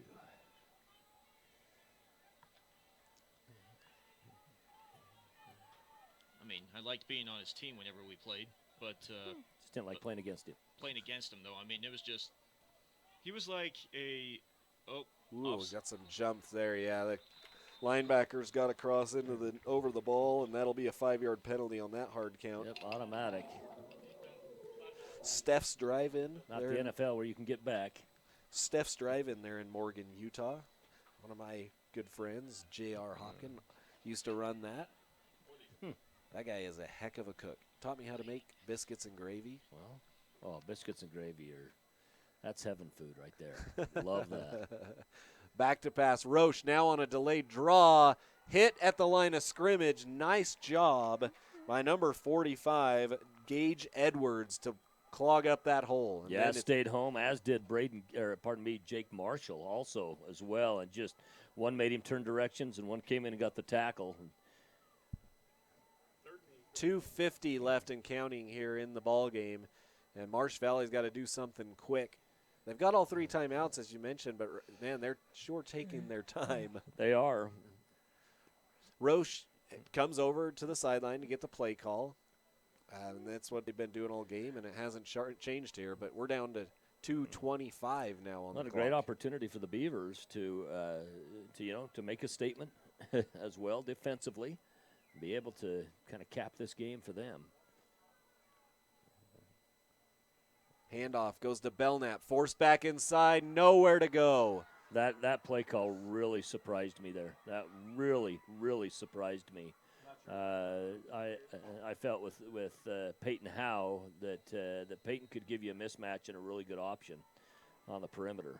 And now they take a timeout. 1:59 left. It's going to bring up a 4th and 8. And with 1:59. Want to thank our sponsors once again here towards the end of this game. Of course, our sponsors of East Idaho Game Night, our presenting sponsor, Teton Auto Group, also brought to you in part by your local Toyota dealer, Project Filter, and Valley-Wide Cooperative, and all of our local sponsors, Teton Honda and Teton Volkswagen, Lava Hot Springs, Roche Electric, and Alliance Title and Escrow. Huge thanks to all of them. Remember, quitting smoking, chewing, or vaping is tough, but so are you. If you're ready to quit, there is help. Visit projectfilter.org or call 1-800-QUIT-NOW and call that today. Stay tuned once again for the post-game show. Our IdahoSports.com player of the game will hand that out, the ever-coveted IdahoSports.com player of the game. And keep your eye on the scoreboard here on IdahoSports.com as the end of this game, or the end of this night, Friday night, there'll be a lot of football scores coming in from across the state. And tomorrow there will be some additions as well. 4th and 8. Roche rolls to his right. Gets it off, reaching for the first down. I think he got it. Absolutely. Got it. Nice reaching, diving play from Belknap to get the first down. Yeah, that was a do-or-die play right there. And a great job by Belknap to keep the drive alive and their hopes here with 1:53. Clock should start. I don't think. Maybe he got out of bounds. I think they got him out of bounds, okay. Yeah. Yep. So clock won't start till the snap. Roche in the gun. Back to pass. Down the field looking for Howe, and Howe just turned into a defender as it nearly intercepted, and Howe hit both defenders to knock it away. Yeah, he ended up laying out Carter as well as laying out Boston Black, both of them on the same hit. And none of those players are huge by any stretch, including Howe. But it just ends up being a good football play and smart football play. Now the ball stayed a little inside again as Howe was on the outside and falls incomplete. 2nd and 10, 1:47. I think for Marsh Valley, that's what you got to do, though, because you've shown some success with Howe, particularly on the perimeter, on the outside. And I think, we're going to see more to Howe in this final 147 as well. Roche back to the huddle and with the play, and keep an eye on the back judge here for the time, the play clock. No count yet, and they do get the snap off. Roche dumps it off to Belknap, and he's hit immediately by Wright. Nice tackle. It'll be 3rd and about 6. And Belknap, he didn't see the Wright coming, and he's kind of shook up just a little bit. Well, and it took a while for the pass to get there. It wasn't. It was thrown a lot more like a traditional screen pass as opposed to kind of tight balling it in there just a little bit. Yeah. And that was Bradley Belknap. Bradley Belknap, number 20. That tackle, it was a tough tackle. Caught him on the side and then drove him to the turf. And it did. Might have just kind of shook him up a little bit. Marsh Valley with 2 of their timeouts remaining. Minute 20 and counting as Marsh Valley back to the line of scrimmage.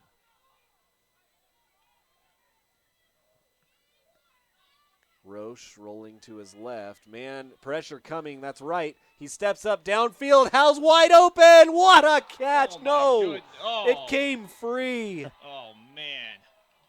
He had it. I thought Howe was going to pull it in. He had to change directions at the last moment. Well, for a second, I thought he was not only going to pull it in, but I thought he was going to be able to take it in for a touchdown. But then he ended up having to dive as the wind just continued to carry it. Couldn't pull it in. Now they find themselves in the same position they did the previous 4 plays. We're on 4th down. You got a do or die play. The minute even. 4th and 6. 1 minute exactly on the clock. As the Eagles, like you said, another do or die scenario here. They've got to pick up a 1st down, at least. Roche takes the snap. It's caught short of the 1st down, but he's going to pick it up. Is Michael Belknap. So another big play from the Belknaps. And I think rather than using a timeout here, we'll probably get a spike. Or nope, they're not getting up to the line. Yep, we're going to get the timeout. 50 seconds on the clock, and we'll see if they're going to add some time. We'll talk a little bit here, but nice play.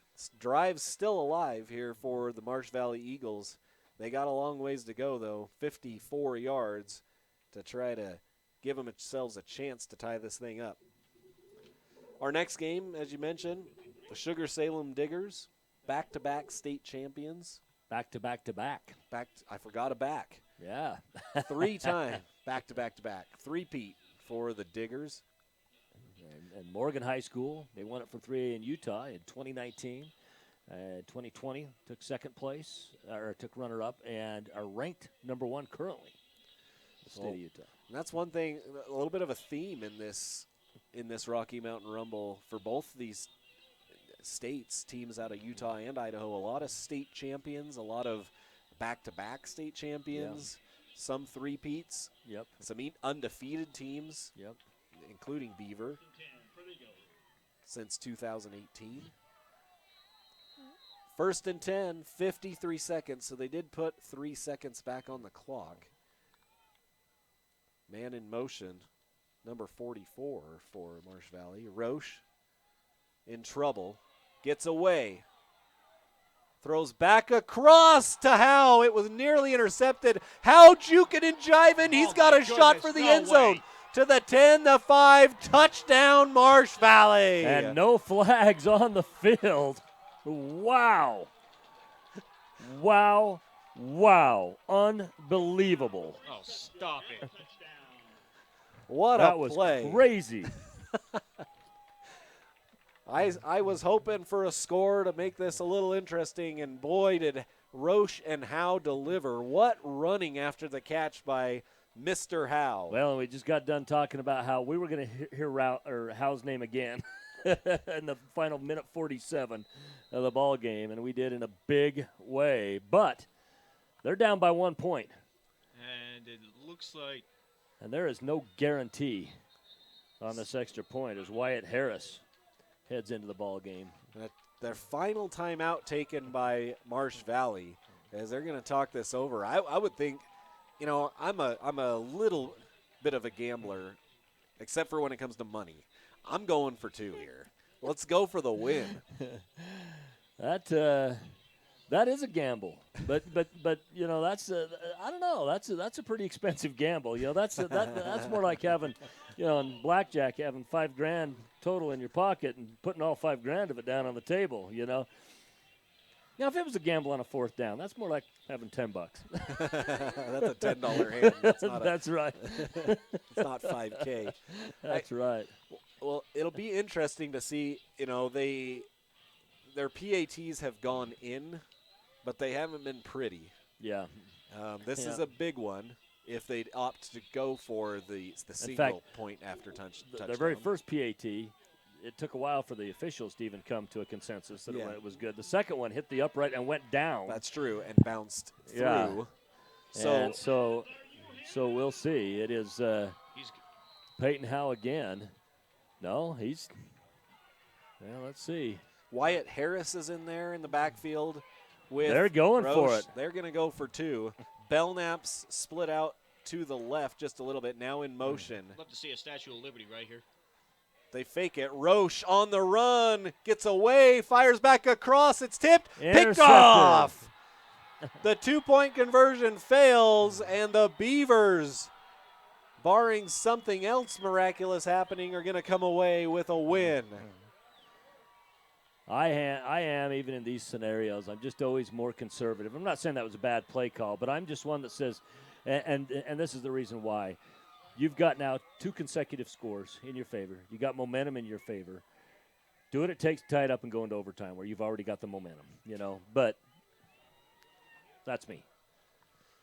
So 38 seconds left on the clock. You got to suspect you will see an onside kick here from Marsh Valley to try to get that ball back. I know, when 2-point conversions fail like in those scenarios, it's maybe we should have been more conservative. But man, if you when get they're them, successful, you say, great, hey, we just won the game. Yep, that's right. Or That's right. potentially won the game. What a play, though, from Howe prior to that to even score the touchdowns. They had to convert twice on 4th down to even keep that drive alive.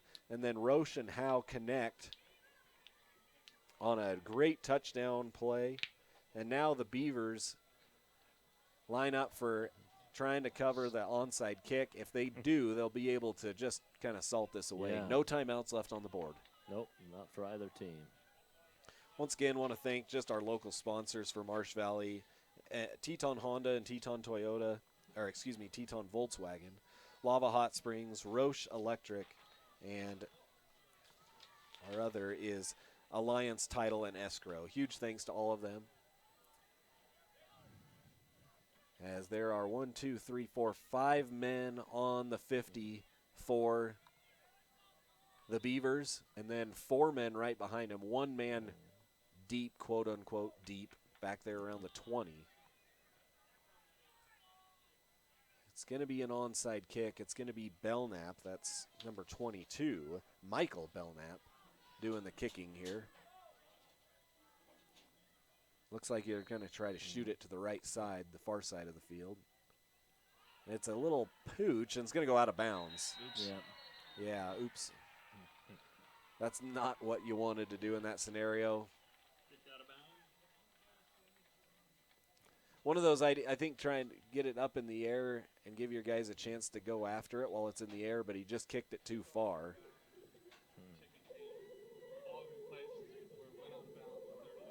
You can hear the wind whipping through the mic of the white hat down there.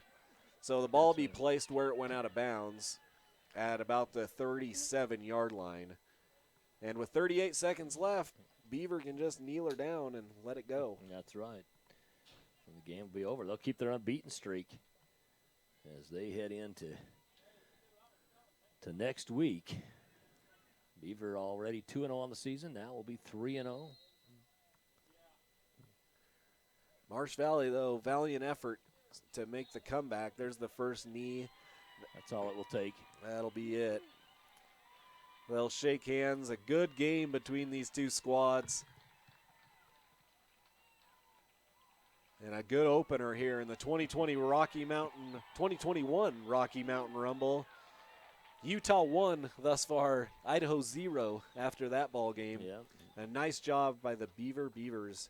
We're going to step away for a quick break. We're going to come back with our IdahoSports.com player of the game and a little post-game wrap-up, so don't go anywhere. This is IdahoSports.com. Okay, well, I got to use the bathroom.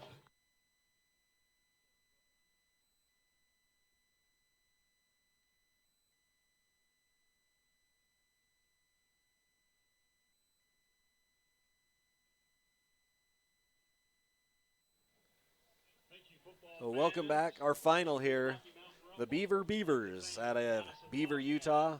Take that one 21-20 over Marsh Valley. A great game, excitement to the end. And, you know, just for Marsh Valley, too many mistakes, right? Too many mistakes that cost you scoring opportunities. Yeah. Well, twice you scored in the second quarter where it got brought back. Exactly. And those were on different possessions and stuff, so it hurt you 2 different times. It's not like it was the same possession and you would have only scored once. It hurt you 2 different times on that.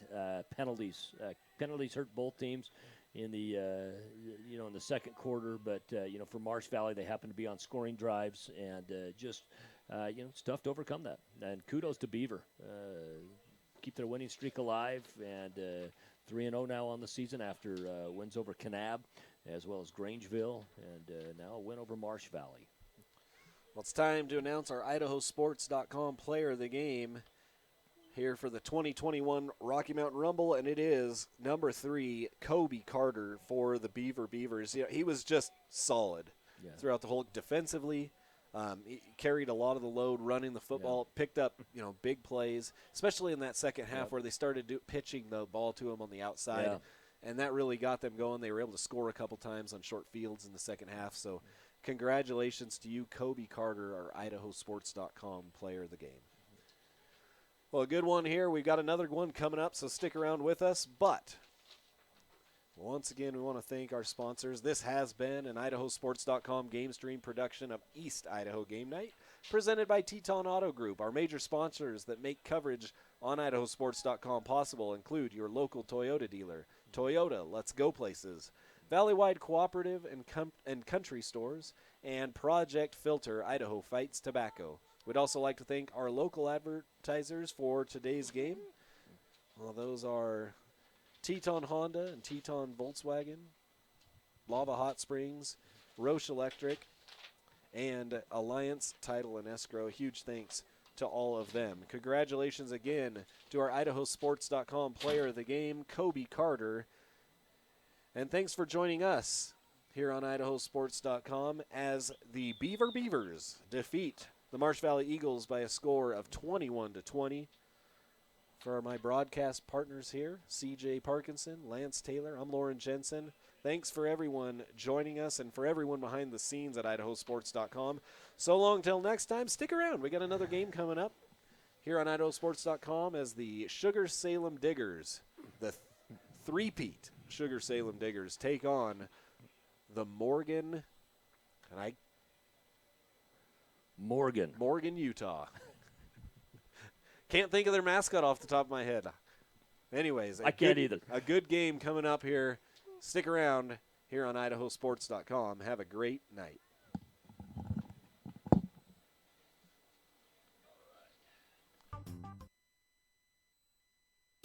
This has been a presentation of IdahoSports.com Game Streams. This broadcast